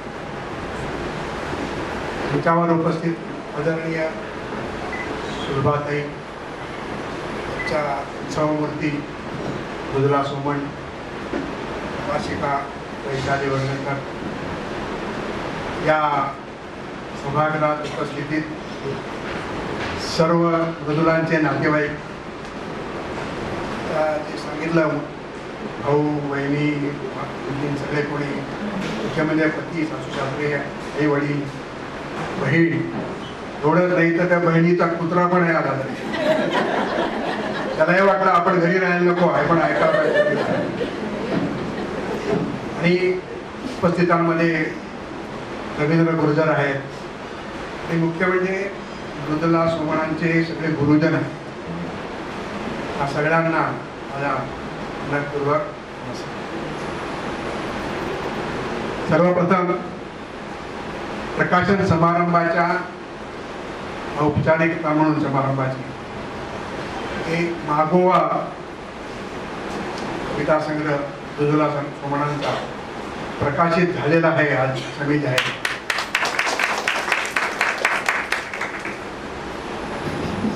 अतिशय समर्पक असं मुखपृष्ठ आहे. आणि याचं छायाचित्रकाराला जसं श्रेय जातं तसं मला मृदुलाने सांगितलं की मनीष बेदरकरांचाही त्याच्यामध्ये बराच सहभाग आहे. त्यांचं अभिनंदन आणि कौतुक. खूप छान मुखपृष्ठ. आत्ताच सांगितलं की आपल्यामध्ये मराठीमध्ये म्हणच आहे, यशस्वी स्त्रीच्या मागे एक पुरुष असतो, तिचा नवरा असतो. त्या ठिकाणी भाऊ पण आहे आणि एक नाही 2 पुरुष आहेत. त्याच्यामुळे यशस्वी ही मृदुला ही आता तरी आहेच आहे, पुढेही होणारच आहे. कारण सगळ्या कुटुंबाची दिलासा हे महत्वाचं आहे. साधारणतः आजच्या काळामध्ये हे दुर्मिळ आहे. हे इथं मला प्रकर्षाने जाणवलं आणि त्याच्यासाठी ह्या सगळ्या कुटुंबाचं सुद्धा मनापासून अभिनंदन आणि कौतुक. वैशाली त्याने सांगितलं की कोणत्या परिस्थितीत त्यांना या प्रकाशन व्यवसायाकडे वळावं. वडिलांचं प्रकाशन आहे आणि ते बंद होऊ नये अशी त्यांची इच्छा होती. वडिलांच्या इच्छेला मान देणारी कन्या अशी आहे. नाहीतर मला हे जमलं नाही आहे, माझा तो व्यवसाय नाही आहे, माझा तो पिंड नाही आहे, अशी कारणं अनेक देता आली असती. पण ती कुठलीही कारणं न देता आपल्या वडिलांची इच्छा त्या पूर्ण करतायत. आज 30 पुस्तकं झालीत प्रकाशन. अशीच 300 व्हावी अशी मी त्यांना शुभेच्छा देतो. सुलभाताई यांच्या लेखिकाच आहेत, ते आता वर्णन केलेलंच सांगितलेलंच आहे. शुक्रतारा नावाचं जे अरुण दातेंचं जे आत्मचरित्र आहे त्यांचं सगळं शब्दांकन सुलभाताईने केलेलं आहे. त्याचं प्रकाशन मोरया प्रकाशनानेच केलं होतं. त्यावेळेला अरुण दाते होते, त्यांच्या उपस्थितीत तो कार्यक्रम पार पडला होता. अशा प्रकारे सर्व काय म्हणताय त्याला शुभेच्छुक कुटुंबाने असणारे गुरुजन अशा सगळ्यांच्या उपस्थितीमध्ये हा कार्यक्रम होत आहे. हे खूप वैशिष्ट्यपूर्ण आहे. मृदुला सोमणांनी त्यांचं मनोगत व्यक्त करताना मगाशी सांगितलं की 2012 साली एका दुर्दैवी घटनेतनं त्यांना ही जी त्यांच्यातली कविता बाहेर आली आणि मग त्या कविता लिहायला सुरुवात. पण तुला तरी तुम्हीच नाही तर आपले आद्य कवी ज्यांना म्हणतात, आद्य कवी आपल्या सगळ्यांना माहिती आहे महर्षी वाल्मिकी. आद्य कवींच्या बाबतीत सुद्धा असं झालं. म्हणजे आद्य कवी आहे जी कविता जी पहिली निर्माण झाली संस्कृत काव्यामधली, आद्य कवी महर्षी वाल्मिकी यांच्या बाबतीत असा प्रसंग घडला होता की नारद मुनीने येऊन रामायण लिहायचं आहे असं त्यांच्या मनामध्ये संकल्प सोडलेला होता. त्याचे विचार त्यांच्या मनात चालू होते. आणि अशा ती सगळ्यांना कदाचित माहिती असणाऱ्या दुर्दैवी घटना, ते आपल्या आश्रमात आले असताना किंवा नदीच्या किनाऱ्यात होते आणि 2 क्रौंच पक्षी, प्रेमी युगल ज्यांना म्हणता येईल असं ते 2 क्रौंच पक्षी मैथुन क्रीडेमध्ये असताना दुर्दैवाने एका निषादाच्या बाणाने त्या नरभू पक्षाचा समाप्ती होते, मारला जातो. आणि ती जी मादी पक्षी असते ती त्या दुःखामध्ये त्या नरपक्षाच्या भोवती गिरट्या घालून आपला प्राण क्रौंच पक्षांचा. हे सगळं दृश्य पाहून महर्षी वाल्मिकीच्या मनामध्ये करुणा, दुःख, क्रोध अशा ज्या संमिश्र भावना निर्माण झाल्या. त्यातून जी शापवाणी पहिल्यांदा बाहेर आली. मा निषाद प्रतिष्ठान त्वगान शाश्वती समार तत्क्रौंच मिथुनादेकम अवधी काम मोह. मी पहिले शाप दिला त्या निषादाला. त्या सांगितलं की निरापराध अशा ह्या पक्षांची हत्या झालेली तुझ्याच्यामुळे तुला कदापिही अनंत काळापर्यंत शांती लावणार. अशा प्रकारचा शाप दिला. की शापवाणी ही पहिली काय आहे, कविता. ही आद्य कविता आहे. त्याच्यातून त्यांना दिव्य बुद्धीची प्रेरणा झाली आणि मग छांदोग्य अनुष्टुप छंदातलं रामायण हे काव्य आहे. असं ते आद्य वाल्मिकी, आद्य कवी जे वाल्मिकी आहेत त्यांना सुद्धा त्या दुर्घटनेच्या प्रसंगातनं काव्य स्फुरलेला. उदय सोमण बोलताना सुरुवातीला म्हणाले की कवीचं महत्व काय. त्यांनी सांगताना महत्व सांगताना सांगितलं, जे न देखे रवी ते देखे कवी. असं महत्व पहिल्यापासून आपल्या कवींच्या बद्दल म्हणलं जात आहे. कारण काय आहे की कवी हे शब्दाचे शब्द रत्नाचे सागर आहे. कवी हे नाना बुद्धीचे वैराग आहे, कल्पनेचे कल्पतरू आहे. म्हणून त्यांना जे न देखे रवी ते देखे कवी असं म्हणतात. समर्थ रामदासांनी तर आपल्या दासबोधामध्ये सुरुवातीचे जे काही ग्रंथाच्या सुरुवातीचे जे समास आहेत त्याच्यामध्ये एक पूर्ण समास कवेश्वर वंदन म्हणून असा समास दिलेला आहे. म्हणजे सगळ्या कवींना समर्थ रामदासांनी वंदन केलेलं आहे. समर्थ रामदास म्हणतात, आता वंदू कवेश्वर शब्दसृष्टीचे ईश्वर. काय म्हणतात बघा समर्थ रामदास, शब्दसृष्टीचे ईश्वर नातरी हे परमेश्वर वेदावतारी. कवींचं महत्व बघा काय. शब्दसृष्टीचे ईश्वर आहे ते. मागा वाल्मिक व्यासाधिक झाले कवेश्वर अनेक. तयापासून विवेक सकळ जनांची. कवींचं महत्व आणखी आहे, सगळ्या जनांना विवेकी बनवणारे आहे. कवीचं महत्व समर्थ रामदासांनी सांगितलेलं आहे, तयापासून विवेक सकळ जनासी. ऐसे पूर्वी थोर थोर झाले कवेश्वर अपार. आता आहेत पुढे होणार. आता आहेत बघा मुद्द्याला ते आहेत. आता आहेत पुढे होणार तयार. समर्थ रामदासांनी सुद्धा केले. असे हे शब्दांचे शब्दरत्नांचे सागर, नाना बुद्धीचे वैरागर आणि कल्पनेचे कल्पतरू असलेले एक कवी आहे. अशा ह्या कवींच्या प्रवास जेव्हा सुरू होतो तेव्हा आपण बघितलेलं आहे सृजनशीलता कशी निर्माण होते, कथा निर्माण होते.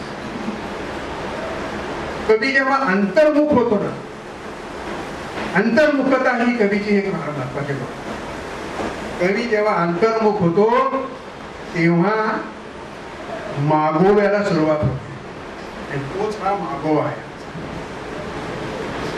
आठवणींचा, जाणीवांचा, संवेदनांचा असा हा कवितांचा प्रवास म्हणजे मृदुला सोमणांचा काय आहे, मागोवा आहे. कवितेचा सगळा मागोवा आहे. कवितांचं लेखन सुरू झालं आणि आपल्या शब्द सामर्थ्याने त्यांनी नवी स्वप्न, नवी आशा यांची आस निर्माण करीत गेला. यांची आस निर्माण करत गेल्या. मृदुला सोमणांची कविता ही सर्वस्पर्शी आहे. केवळ एकाच विषयाला एका धरून असं नाही, सर्वस्पर्शी कविता आहे.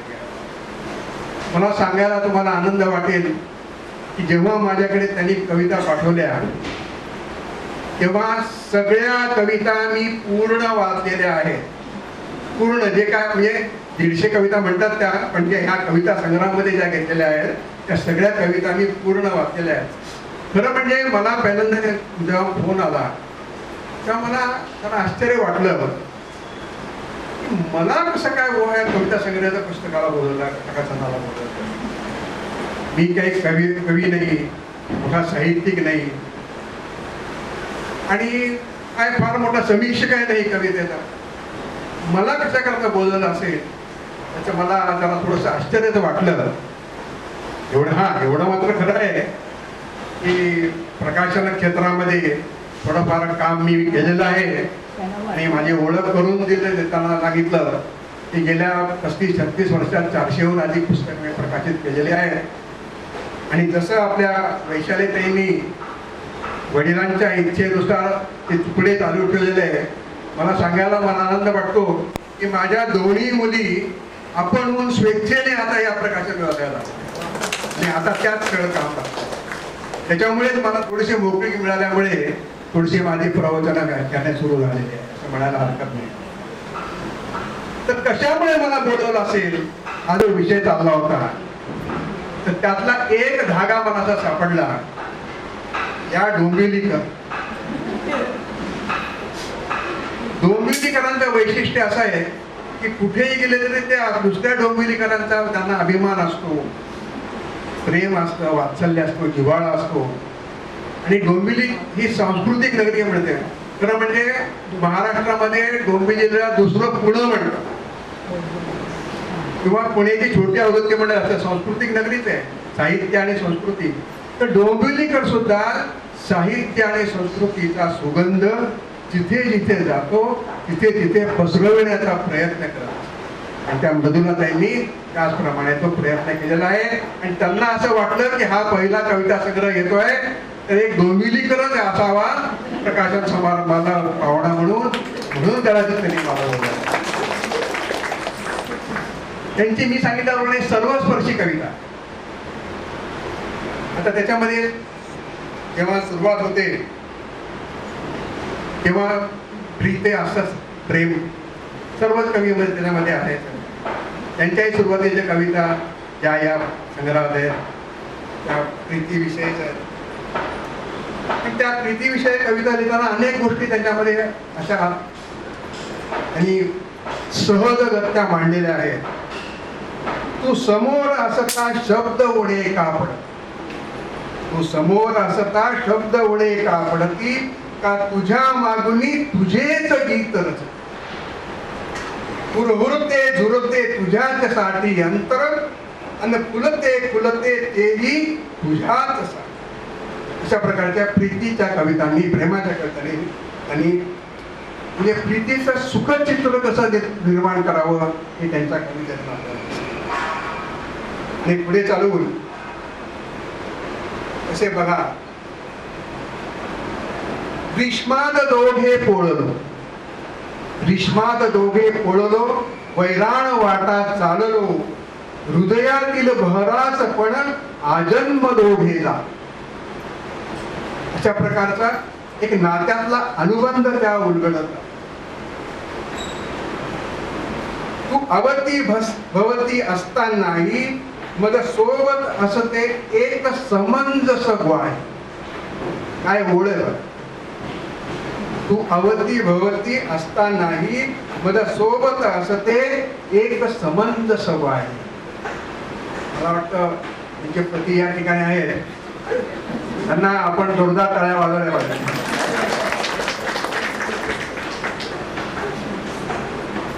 हे मोठं सर्टिफिकेट आहे त्यांना.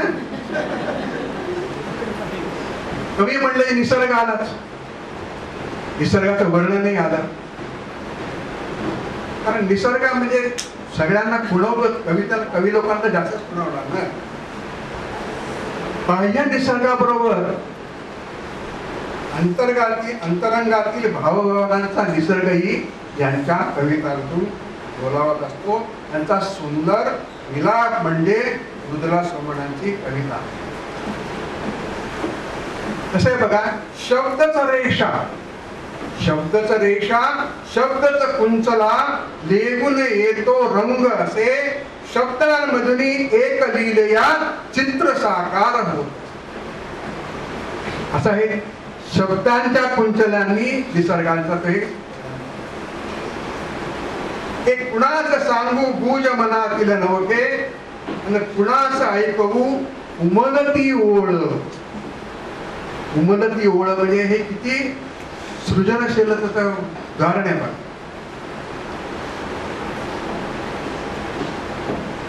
निसर्ग म्हणजे पाऊस आलाच. निसर्गामध्ये विशेष करून कवींना तर पाऊस फार खुणवतो. आत्ताच्या काळात असं झालंय, सगळ्यांना माहिती आहे की पावसाळा सोडून पाऊस पडतो. पावसाळ्यात पाऊस पडत नाही, अवकाळीत पाऊस जास्त आहे. हे आता झालंय, पण ह्यांनी जेव्हा लिहिले असतील तेव्हा यांची एक पावसाला विनंती आहे. आता बघा आपल्या महाराष्ट्राचं चित्र असं आहे की अनेक ठिकाणी दुष्काळाची परिस्थिती आहे, प्यायला पाण्याची परिस्थिती आहे. आपल्या पुण्यात सुद्धा 2-3 दिवसांनी मला वाटतं 8 दिवसाला एकदा पाणी नाही आहे असं सध्या सगळीकडे सगळ्या शहरात व्हायलंय. पुणे काय, डोंबिवली काय. तर त्या पावसाला सुद्धा आपल्या कवितेतनं विनवणी करतायत. काय विनवणी करतायत? व्याकुळ त्या लेकरांचे डोळे तुझ्या वाटे, व्याकुळ त्या लेकरांचे डोळे तुझ्या वाटेकडे, ओ धरित्री संपन्न हेची आहे साथ. पण नको इतुके मागणे, पण इतुके मागणे असो रूपात मार्दव. पावसाला पुन्हा पण होत आहे, सांगताय, विनोदी करताय. पण इतुके मागणे असो रूपात मार्दव, नको तुझी अवकृपा, नको तुझी अवकृपा, नको भीषण तांडव. पावसात तुझी गरज आहे, पण तू कसा पाहिजेस? कसा पाहिजे? धरित्रीला संपन्न करणारा पाहिजे. आता आजकालचा अवकाळी पाऊस बघतो आपण, सगळ्या टीव्हीवरती बातम्या ऐकतो, सगळीकडे नुकसान नुकसान नुकसान. हे निसर्गाचं तांडव त्यांना नकोय, तर धरित्रीला संपन्न करणारा त्यांना पाऊस हवा. निसर्ग कसा गुरु आहे असं त्यांनी सांगितलेलं आहे. नित्य नेवा ऊर्जेने प्रकाशणारा सूर्य, हिमालयाची उत्तुंगता, सागराचा अथांगपण, चैतन्य भार करणाऱ्या पाऊस धारा, कळत नकळत घडवत राहतो संस्कार, निसर्गाचा प्रत्येक आविष्कार.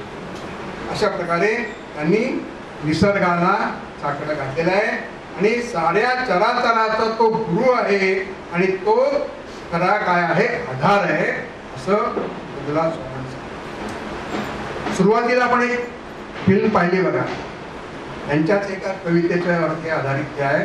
प्रत्यक्ष मला आणखीन एका गोष्टीसाठी ह्या लोकांचं अभिनंदन करावं वाटतं सोमन खरेदीचं, की ही कविता आहे, या कवितेला साजेसं चित्रीकरण करून आणलेले आहे. अत्यंत उत्कृष्ट कविता आहे ती. कोकणातलं वर्णन करणारं, मला वाटतं केशवसुतांच्या प्रमाणे यांना सुद्धा कसं आहे, निसर्गातल्या कोकणातल्या निसर्गाला सारखा बनवत असतो. ती कविता जरी आपण त्या फिल्म मध्ये बघितली असली तरी मी पुन्हा एकदा वाचून दाखवायचा मोह मला आवडत नाहीये. कोकणात एकोशी घर, डोंगराच्या कुशीतलं ताडा माडांच्या, आंबे फणसांच्या गर्दीत, पुढे विस्तीर्ण शेतमळे, मधून जाणारी पायवाट, पर्यातील पाण्याचा सोबतीला झुळू ना, ओटी पडवी माझं घर, घर मोठं भलं तोड, पुढं अंगण माग अंगण, सारे लप्प सारवलेलं. प्रत्येक शब्दात बघा कसं स्वच्छता कशी आहे, टापटीप कशी आहे, तिथली परंपरा कशी आहे, लोक कसे राहतात, हे सगळं कसं त्या शब्दात ना त्याला त्यांनी दाखवलेलं आहे. नातेसंबंध सुद्धा कसे आहेत बघा. लेकी सुना मुलं नातवंड सुट्ट्यांमध्ये जमायची, एरवी वर्षभर माझी एकटीच असायची. एकटं राहणं तिने मनापासून स्वीकारलेलं, मुलांबाळांसाठी नातवंडांसाठी कष्टाने हिमतीने राखलेलं. वेळेचं महत्व, स्वयंशिस्तीचं आचरण, व्रतवैकल्यांची कास, तरी विचारांचं पुढारले. दोनोंचा संगम आहे बघा. व्रतवैकल्य पण म्हणजे मागासले पण नाही आहे, हे या ठिकाणी त्यांना आवर्जून सांगायचं. अनेक आठवणी राहतात डोळ्यापुढे तरळत नकळत, प्रत्येक आठवणी गणिक आजी जाते नव्याने उमलत. आजीचं आणि नातीचं नातंच असं असतं की ते असं नेहमी कायम चिरकाल टिकणार असतं. गावाकडचे फोटो पाहिले की खुणावते माती लाल, आभाळाची निळाई आणि त्याहीपेक्षा लाल मातीतल्या माझ्या आजीची पुण्याई. आजीची पुण्याई आहे. ती आजी एकटे राहून तिथं घर सांभाळते, म्हणून आपण सुट्टीत गेलो. हे लक्षात ठेवा. निसर्गाबद्दलच आणखीन एक बरंचसं काही त्यांनी लिहिलेलं आहे. जसे जशी मी आता म्हणल्याप्रमाणे कविताचं हे पुढे होत जातं प्रवास. मगाशी मतदानावरची कविता त्यांनी वाचली, सामाजिक भानच आहे. त्यांच्या व्हॉट्सॲपच्या वॉलवरती मला एक कविता बघायला वाचायला मिळाली. तीही मला या ठिकाणी वाचून दाखवण्याचा मोह होतोय. सामाजिक भान कसं असतं. तोवरी जगण्यात येथे प्राण आहे, तोवरी जगण्यात येथे प्राण आहे, जोवरी हिरवे भुईचे दान आहे. निसर्ग हा सध्या नेहमी बहरलेला असला पाहिजे. हिरवा मोजके पण नेट कसे रांधते मी, संस्कृतीचा या मला अभिमान आहे. पुस्तकांनी ह्या घराला तारलेले आहे, पुस्तकांनी ह्या घराची शान आहे. पुस्तकाचं महत्व सांगितलेलं आहे आणि आज प्रकाशकाने सांगितल्याप्रमाणे हे आज विक्रीला उपलब्ध आहे. त्यामुळे प्रत्येकाने पुस्तक कविता संग्रह मागोवा, विकत घेऊन जायचं आहे. त्याच्याशिवाय घराला शान नाहीये. सोहळ्या विण साजरा करतेच मीही, राखलेल्या मी सणांचा मान आहे. हे मोजकच त्याच्या आवश्यक आहे तेवढंच रांधायचं, कमी पडायचं नाही, वायाही घालवायचं. आणि सण तर उत्साहात साजरा झाला. आणि सण आज पाहतो आपण कसे साजरे करतात. कैफ चढतो नाचता रस्त्यात त्यांना, कैफ चढतो नाचता रस्त्यात यांना, उत्सवांचा काय हा सन्मान आहे. असा उत्सव साजरा करायचा, धांगडधिंगा नुसता. आज दुर्दैवानं तेच स्वरूप आपल्या उत्सवात हे त्यांना नकोय. सामाजिक भान त्यातून शिकवण हे मृदुलाताईंनी आपल्या कवितेतनं मांडलेलं आहे. आणि पुन्हा काय म्हणतात पुढे, बोलते मी खूप सारे तळमळीने, बोलते मी खूप सारे तळमळीने, ऐकतो ज्याला स्वतःचा कान. कोण ऐकतो बघा. त्यांनी सगळ्यांनी ऐकावं असं म्हणलं नाही, पण एका दृष्टीने सगळ्यांना ऐकावं असं सांगितलेलं आहे. पण स्वतःला कान आहे सगळ्यांचा. एक ज्याला आपण मराठीतल्या शब्दात ना किंवा शालजोडीत म्हणतो तसं असं हे कवी म्हणून सांगितलं रामदासांनी. यांच्यापासून विवेकच सकल जनासी, यांच्यापासून विवेक सकल जनासी असं समर्थ रामदासांनी ते सांगितलेलं आहे. ते मुद्दाम सांगितलेलं आहे, यथार्थ आहे, ते समर्थ आहे. एखाद्या गुरुला विद्यार्थ्यांनी जेव्हा एखादी मानवंदना दिली जाते कवितेतनं, ह्या प्राध्यापिका म्हणाल्या, त्यांच्याच एका विद्यार्थिनीने किंवा विद्यार्थ्याने त्यांना कवितेतून त्यांना मानवंदना. याच्यासारखं भाग्य कोणतं बघा. एका कवीला त्यांच्या विद्यार्थ्यांनी कवितेतनं मानवंदना दिलेली आहे. विकायची स्वप्न पाहणं सोपं, जिंकायची स्वप्न पाहणं सोपं, हार स्वीकारणं कठीण असतं. हरायच्या भीतीनं थांबणं सोपं, कचलेल्याला लढवणं कठीण असतं. अफाट आभाळ पाहून पंख गाळणं सोपं, अफाट आभाळ पाहून पंख गाळणं सोपं, पुन्हा उडण्याची ताकद देणं कठीण असतं. एक पुन्हा उडण्याची ताकद देणं हे गुरूंचं काम आहे असं त्यांनी सरळ सांगितलं. ते दिलेली आहे त्यांनी. असं मार्ग काटेरी म्हणून थांबणं सोपं, मार्ग काटेरी म्हणून थांबणं सोपं, नवीन वाट दाखवणं कठीण असतं. आधाराची भीक मागणं सोपं, आधाराची भीक मागणं सोपं, भक्कम आधार होणं कठीण असतं. त्या बहुतेक सगळ्यांचा आधार होतात असतो. सारी स्वप्न संपली म्हणणं सोपं, असं म्हणणाऱ्याला पुन्हा स्वप्न दाखवणं कठीण असतं. शिष्य म्हणून हक्काने मागणं सोपं, पण गुरु म्हणून देणं खूप कठीण असतं.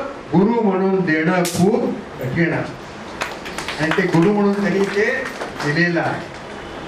आणि अशा रीतीने कविता जसं जसं आपल्या भावभावना कवितेच्या प्रगल्भ होऊन जातात तशी तशी कविता पण काय होते, प्रगल्भ होते.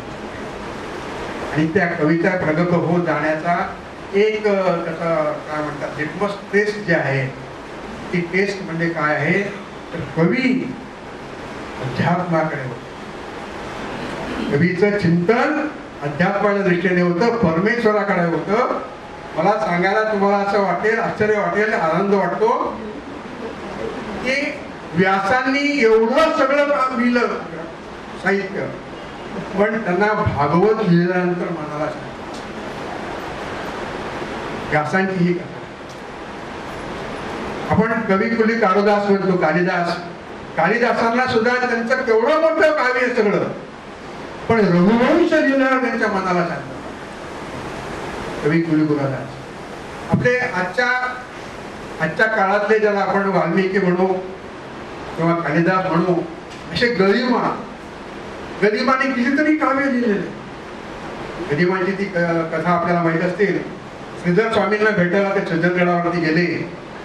श्रीधर स्वामींनी त्यांना विचारलं की काय लिहितो कविता, त्याला काय सांगावं असं वाटतं. मी चित्रपटातील गीते लिहितो, अमुक लिहितो. काव्य म्हणून ते उत्तम आहे असं नाही, पण श्रीधर स्वामींच्या समोर काय सांगावं असा गदिमांना प्रश्न. श्रीधर स्वामींच्या आशीर्वादाने श्रीधर स्वामींनी असं सांगितलं की तू असं काही लिही की तुझं नाव अजरामर होईल. गदिमांनी गीत रामायण लिहिलं आणि गदिमान हे इतर कुठल्याही काव्यापेक्षा गीत रामायणाने अजरामर झाले. असा हा कवींचा प्रवास असतो. आपल्या मृदुलाताईंचा प्रवास ही याच दिशेने सुरू झालाय असं म्हणायला. आपण म्हणजे कोण असतो, आपलं काय अस्तित्व असतं. एक छोटी कविता वाचून दाखवतो.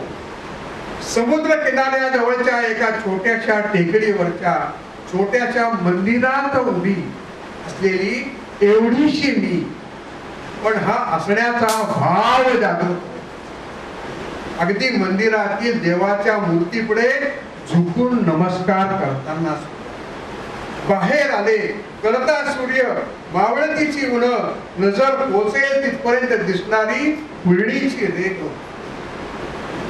अथांग समुद्र, खडकावर आदळणाऱ्या लाटा, समुद्राच्या पाण्याने दर्शविलेली पृथ्वीच्या परिघाची गोलाकार रेख. काय कविता. विश्वाच्या पसाऱ्यातील अनेक आकाशगंगा, विश्वाच्या पसाऱ्यातील अनेक आकाशगंगा, त्यातल्या एका आकाशगंगेच्या सूर्यकुलातील अनेक ग्रहांपैकी एका ग्रहावरील एकाच अक्षांश रेखांशाने दाखवलेल्या अनेक ठिकाणांपैकी एका ठिकाणी उभी असलेली विश्वाचा पसारा. डोळे आपोआप मिटले गेले. साऱ्या विश्वातली एक झाले आणि विश्वाच्या निर्मात्यापुढे मनोमन नतमस्तक.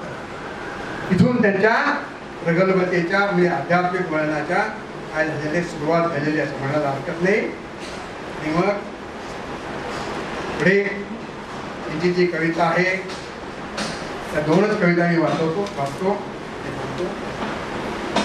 कर्तव्याचा याग हवा, आवेगांचा त्याग हवा, समोर मागे पुढे गोवती राम आपल्या हाता.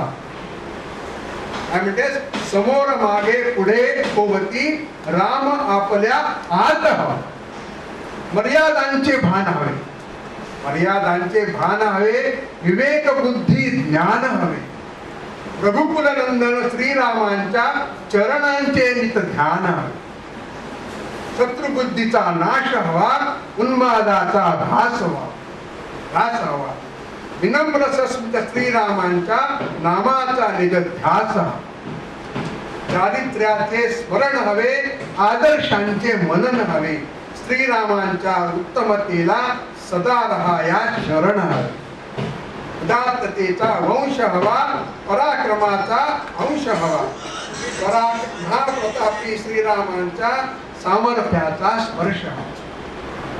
अशा प्रकारे काय हवंय आपल्याला रामाकडनं, काय आपण राम आपला आदर्श म्हणतो आपण, मर्यादा पुरुषोत्तम, त्याच्या पुढे संस्कृती म्हणजे काय, म्हणजे राम असं म्हणलं जातो. त्या रामाकडनं काय आपण शिकलं पाहिजे हे त्यांच्या कवितेतनं सांगितलेलं आहे. शेवटची आणि अतिशय परमोच्च या कविता संग्रहाची जी कविता, जी मला वाटते, अनेकांना अनेक कविता वाटलेल्या आहेत, प्रत्येकाची आपापली आवड आहे. सगुणांचे रूप कृष्ण, सगुणाचे रूप कृष्ण, निराकार धूप कृष्ण, हृदयातील ध्यास कृष्ण, अंतरासल आस कृष्ण, राधेचा वास कृष्ण, मीरेचा श्वास कृष्ण, दैत्यांचा नाश कृष्ण, पतितांचा नाश, पार्था आधार कृष्ण, दुर्जन संहार कृष्ण, कृष्णेचा मान कृष्ण, युगधरता हात कृष्ण, एकांती ध्यान कृष्ण, जगताना भान कृष्ण, कर्मी निष्काम कृष्ण, जगती कल्याण कृष्ण, एक परम ज्ञान कृष्ण, एक परधाम कृष्ण. अशा रीतीने त्या शेवटी कृष्णमय झालेल्या आहेत. आणि आज हा सगळा त्यांच्या कवितांचा मागोवा घेण्याचा मला त्यांनी सद्भाग्य दिलेलं आहे. त्याबद्दल मी दुर्गाताईंचे आणि त्यांच्या सर्व कुटुंबियांचे मनपूर्वक आभार मानतो, धन्यवाद देतो. आणि याच्या पुढे उरलेल्या कविता आहेत आणि आता ज्या पुढे आणखीन ते लिहिल्या जातील त्या सगळ्या कवितांचे असेच कविता संग्रह निर्माण होवो, छापले जावो, प्रकाशित होवो असा मी त्यांना शुभेच्छा देतो. माझ्या वाणीला विराम.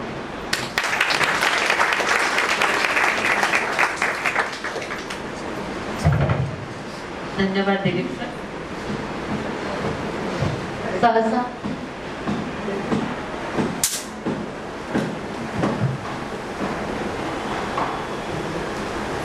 मृदुलांच्या कवितामध्ये मी इतका रंगून गेलो की त्यांच्या गुरुजन या ठिकाणी म्हणजे माझ्या सौभाग्यवती या ठिकाणी आलेले आहेत.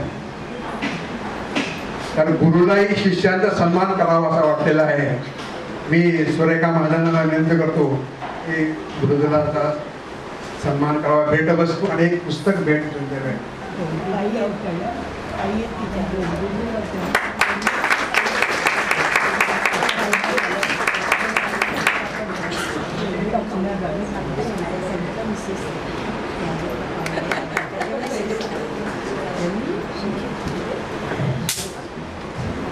गुरुनी शिष्याचा सन्मान करणं हे खरंच खूप छान वाटतंय.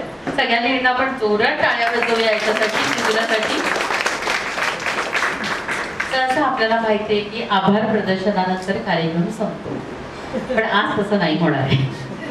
आता मी आभार प्रदर्शन घेणार आहे, त्याच्यासाठी अभयना विनंती करते की त्यांनी आभार प्रदर्शन करावं.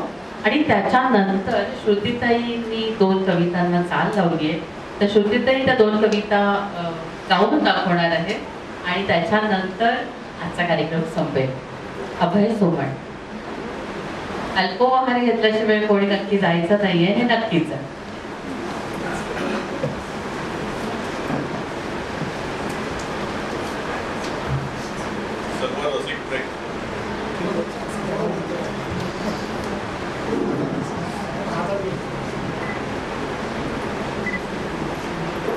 नमस्कार. महाजन सर, केंद्रीकर मॅडम, सर्वांना माझा नमस्कार. सर्वप्रथम सर्व उपस्थित प्रेक्षक, आमचे सर्व नातेवाईक, सर्व मृदुलाचे सपोर्टर्स, या सर्वांना आभार. मी आलात, वेळ काढून आला त्याच्याबद्दल सर्वांचे धन्यवाद. महाजन सर मृदुलाने म्हटल्याप्रमाणे डोंबिवलीला राहतात आणि आज कार्यक्रमासाठी ते वेळ काढून डोंबिवली इकडे आले. त्याच्याबद्दल त्यांचे प्रत्येकदा धन्यवाद. सुलभाई केंद्रीकर सुद्धा कामात व्यस्त असतात, पण त्यांचे आणि मृदुलाचे गेले काही वर्षाचे संबंध आहेत आणि त्यामुळे त्या वेळ काढून आल्या. परत एकदा त्यांचे धन्यवाद. त्याच्याबद्दल संग्रहाची संकल्पना झाल्यापासून वर्णेकर मॅडमचं जे काही सहभाग आणि त्यांचं सहकार्य लाभलं आहे, परत त्यांच्यासाठी त्यांचे आभार मानतो. ही जागा कीट्रॉनिक्स या कंपनीची आहे आणि त्याचे सर्वेसर्वा राजेश कुलकर्णी, दीपा कुलकर्णी हे इथे आहेत आणि त्यांचे आभार मानावे तेवढे थोडे आहेत. कारण मी स्वतः गेले 2-3 दिवस दोनदा आम्ही इथे येऊन गेलो, पण त्यांनी ज्या प्रकारे त्यांच्या स्टाफने ही सगळी अरेंजमेंट केलेली आहे, अत्यंत सुंदर अरेंजमेंट केलेली आहे, तर त्यांचे मनापासून आभार. राजेश,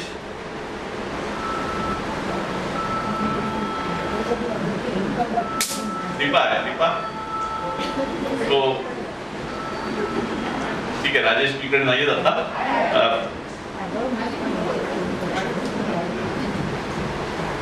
मी मृदुलाला विनंती करेन की राजेश आणि दीपांना पुष्पगुच्छ देऊन त्यांचे आभार व्यक्त करावेत.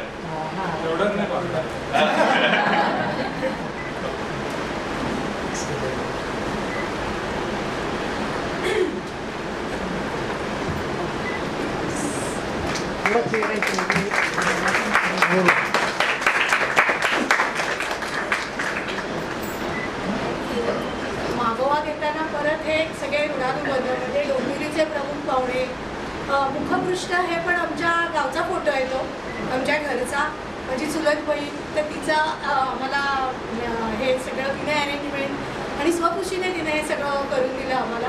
तर त्यामुळे हे सगळं जेव्हा आपण मागोवा पुढे जातो, मागोवा घेताना सगळे जण आज माझ्या बरोबर आहेत, माझ्या आयुष्यातले महत्त्वाचे सगळे. त्याचं खरंच परत एकदा मी समाधान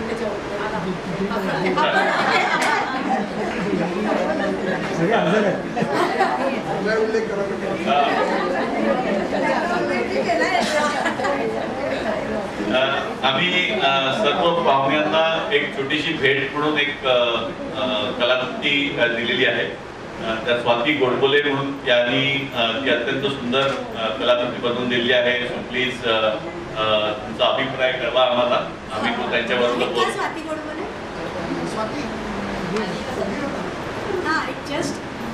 त्यांनी फार सुंदर हे बनवलेली आहे कलाकृती. तो धन्यवाद त्यांचे, धन्यवाद त्यासाठी. त्यांनी स्वतः काढलेलं पेंटिंग आहे किंवा धन्यवाद त्याच्यासाठी. खूप कमी वेळात त्यांनी ये ना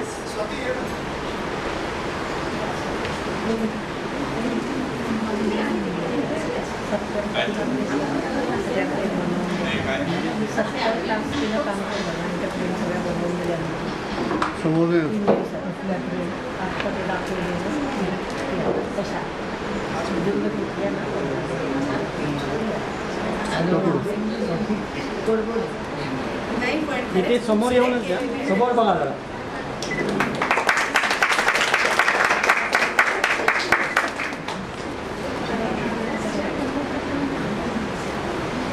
त्यानंतर व्हिडिओग्राफी आणि फोटोग्राफी ज्यांनी केलेले श्रीयुत पाटणकर, त्यांचेही धन्यवाद. आत्ताच सांगितल्याप्रमाणे हा कार्यक्रम झाल्यानंतर खाद्यपंक्ती या केटरर्स तर्फे अल्पोपाहार ठेवला आहे, तो सर्वांनी त्याचा तो हे घ्यावा, आस्वाद घ्यावा अशी विनंती. त्यांचे त्याच्याबद्दल धन्यवाद. सगळ्यात शेवटी श्रुतीताई आणि कुमार सर दोघे या तिथे आहेत आणि म्हटल्याप्रमाणे कार्यक्रमाचा शेवट कुमार सरांनी आणि श्रुतीताईंनी मृदुलाच्या काही कवितांना चाली दिलेल्या आहेत, त्या त्यांच्या गाण्याने होणार आहे. सो त्यांचे अत्यंत धन्यवाद, मनपूर्वक धन्यवाद. आणि मी आता त्यांना विनंती करेन की त्यांनी स्टेजवर येऊन त्यांचं शेवटचं हे करेन.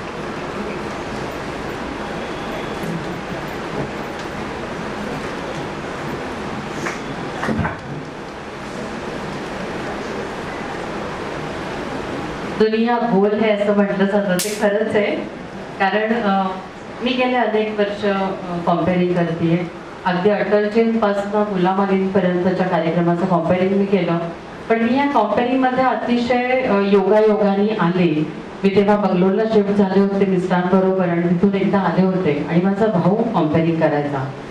त्याला खूप ताप चढला आणि ताप चढल्यानंतर तो म्हणला, अगं तू काय, तुला सवय, तू बोलशील, सगळं स्क्रिप्ट तयार आहे, बिंदास जा. म्हणून मी गेले.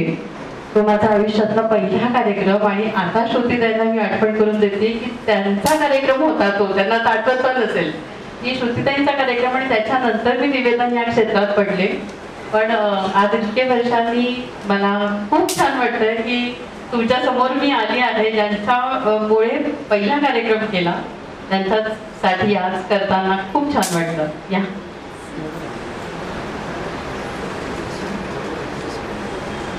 समाजा हा कसा कविते समाजा नूर आला हा कसा कविते समाजा नूर आला बिलगुनी शब्दा समाजा बिलगुनी शब्दा समाजा सूर आला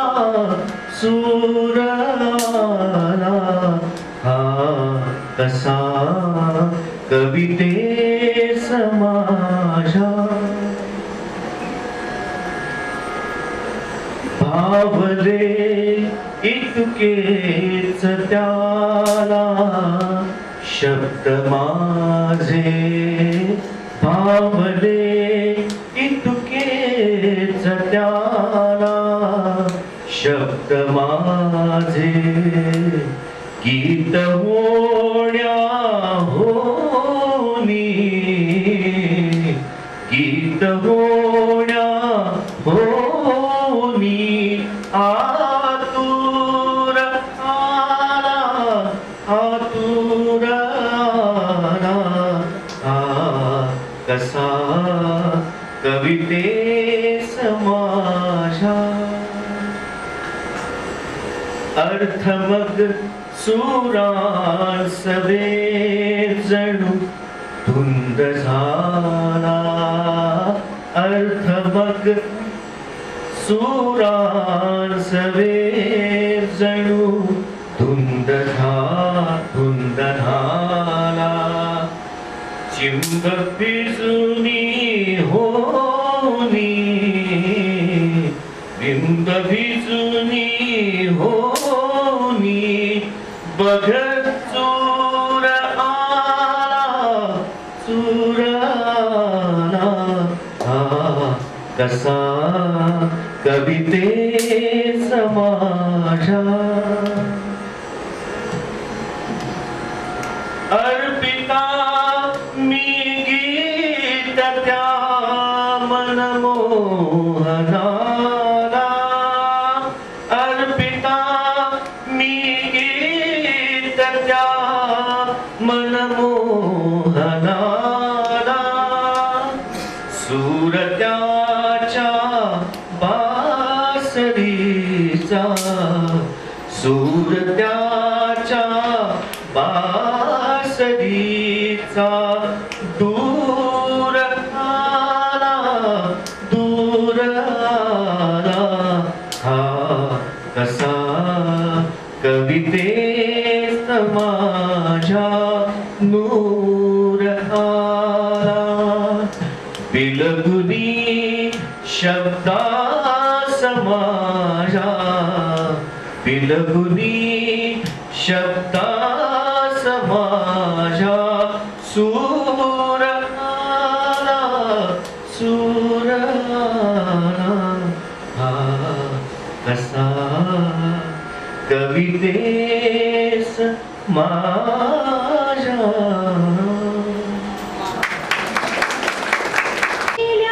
क्षणांचे झाले लाख लाख मोती माझ्या मनाच्या कुपीत जपलेला जुना गावी सखेनी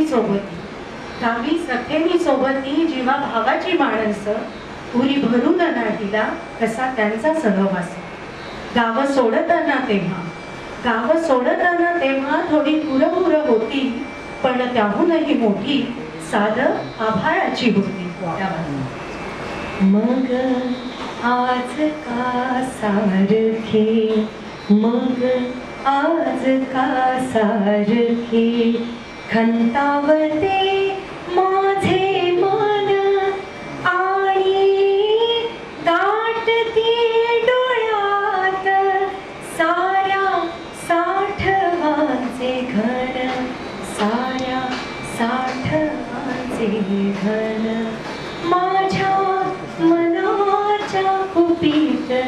जपलेला जुना गाव त्याच्या आठवांचा गंध दरवळे चारी ठाव दरवळे चारी ठाव.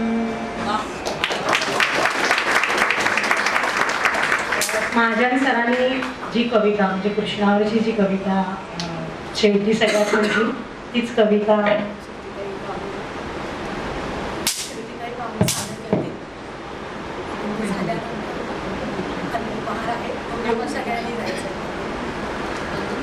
यानंतर मला अतिशय आवडलेली अशी ही एक सुंदर कविता आहे, जी ज्या दिवशी कृष्णाष्टमी होती त्याच्या आय थिंक आदल्या दिवशीच मला वाटतं त्याच दिवशी मला मृदुलाताईंनी ती कविता पाठवली आणि याला काही चाल सुचते का असं सहज सांगितलं.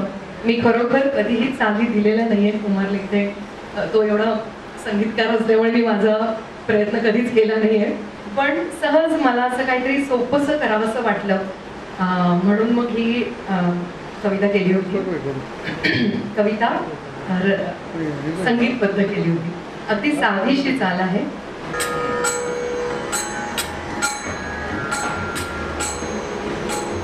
थोडासा ताल दिला तर ते जास्त छान वाटेल.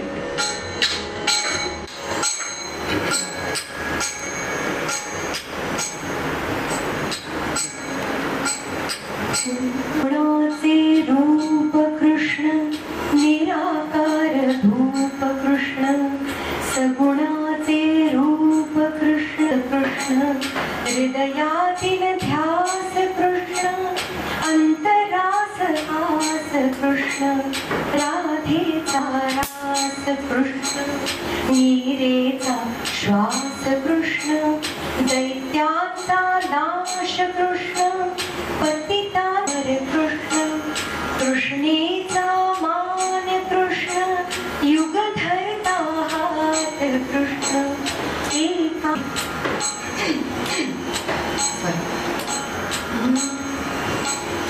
एकांती ध्यान कृष्ण जगती कल्याण कृष्ण एक परम ज्ञान कृष्ण एक परम धाम कृष्ण कृष्ण कृष्ण कृष्ण कृष्ण कृष्ण कृष्ण कृष्ण कृष्ण कृष्ण कृष्ण